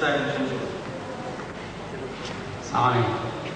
യൂസഫ് സംഘടിപ്പിച്ച ഈ മഹത്തായ ഒത്തുചേരലിൽ മുഖ്യാതിഥിയായി ഇവിടെ എത്തുകയും മൊമെന്റോ സമ്മാനിക്കുകയും ചെയ്ത സ്പെയിനിൽ നിന്നുള്ള മിസ്റ്റർ സേവിയർ റൊമാരെ അവർക്കും QSFിൻ്റെ ഈ എളിയ മൊമെൻറ്റോ സ്വീകരിക്കാൻ സന്മനസ് കാണിച്ച ജനാബ് അലി മണിഖാൻ അവർക്കും ആദ്യമായി QSFിൻ്റെ ഹൃദയംഗമമായ നന്ദി രേഖപ്പെടുത്തുന്നു. പുസ്തകരചന നടത്തിയ കോയക്കുട്ടി ഫാറൂഖി അവർക്കും പ്രകാശനം ചെയ്ത പ്രൊഫസർ കുട്ടശ്ശേരി ഏറ്റുവാങ്ങിയ ശ്രീ കട്ടയാട്ട് വേണുഗോപാൽ എന്നിവർക്കും തുടർന്ന് ആശംസകൾ അർപ്പിക്കാൻ ഇവിടെ വിവിധ ദിക്കുകളിൽ നിന്നെത്തിയ ഈ വേദിയിലുള്ള എല്ലാ മാന്യദേഹങ്ങൾക്കും സദസ്സിനെ ധന്യമാക്കിയ ഏവർക്കും ഒരിക്കൽ കൂടി നന്ദി രേഖപ്പെടുത്തിക്കൊണ്ട് നിർത്തുന്നു. അസ്സലാമു അലൈക്കും.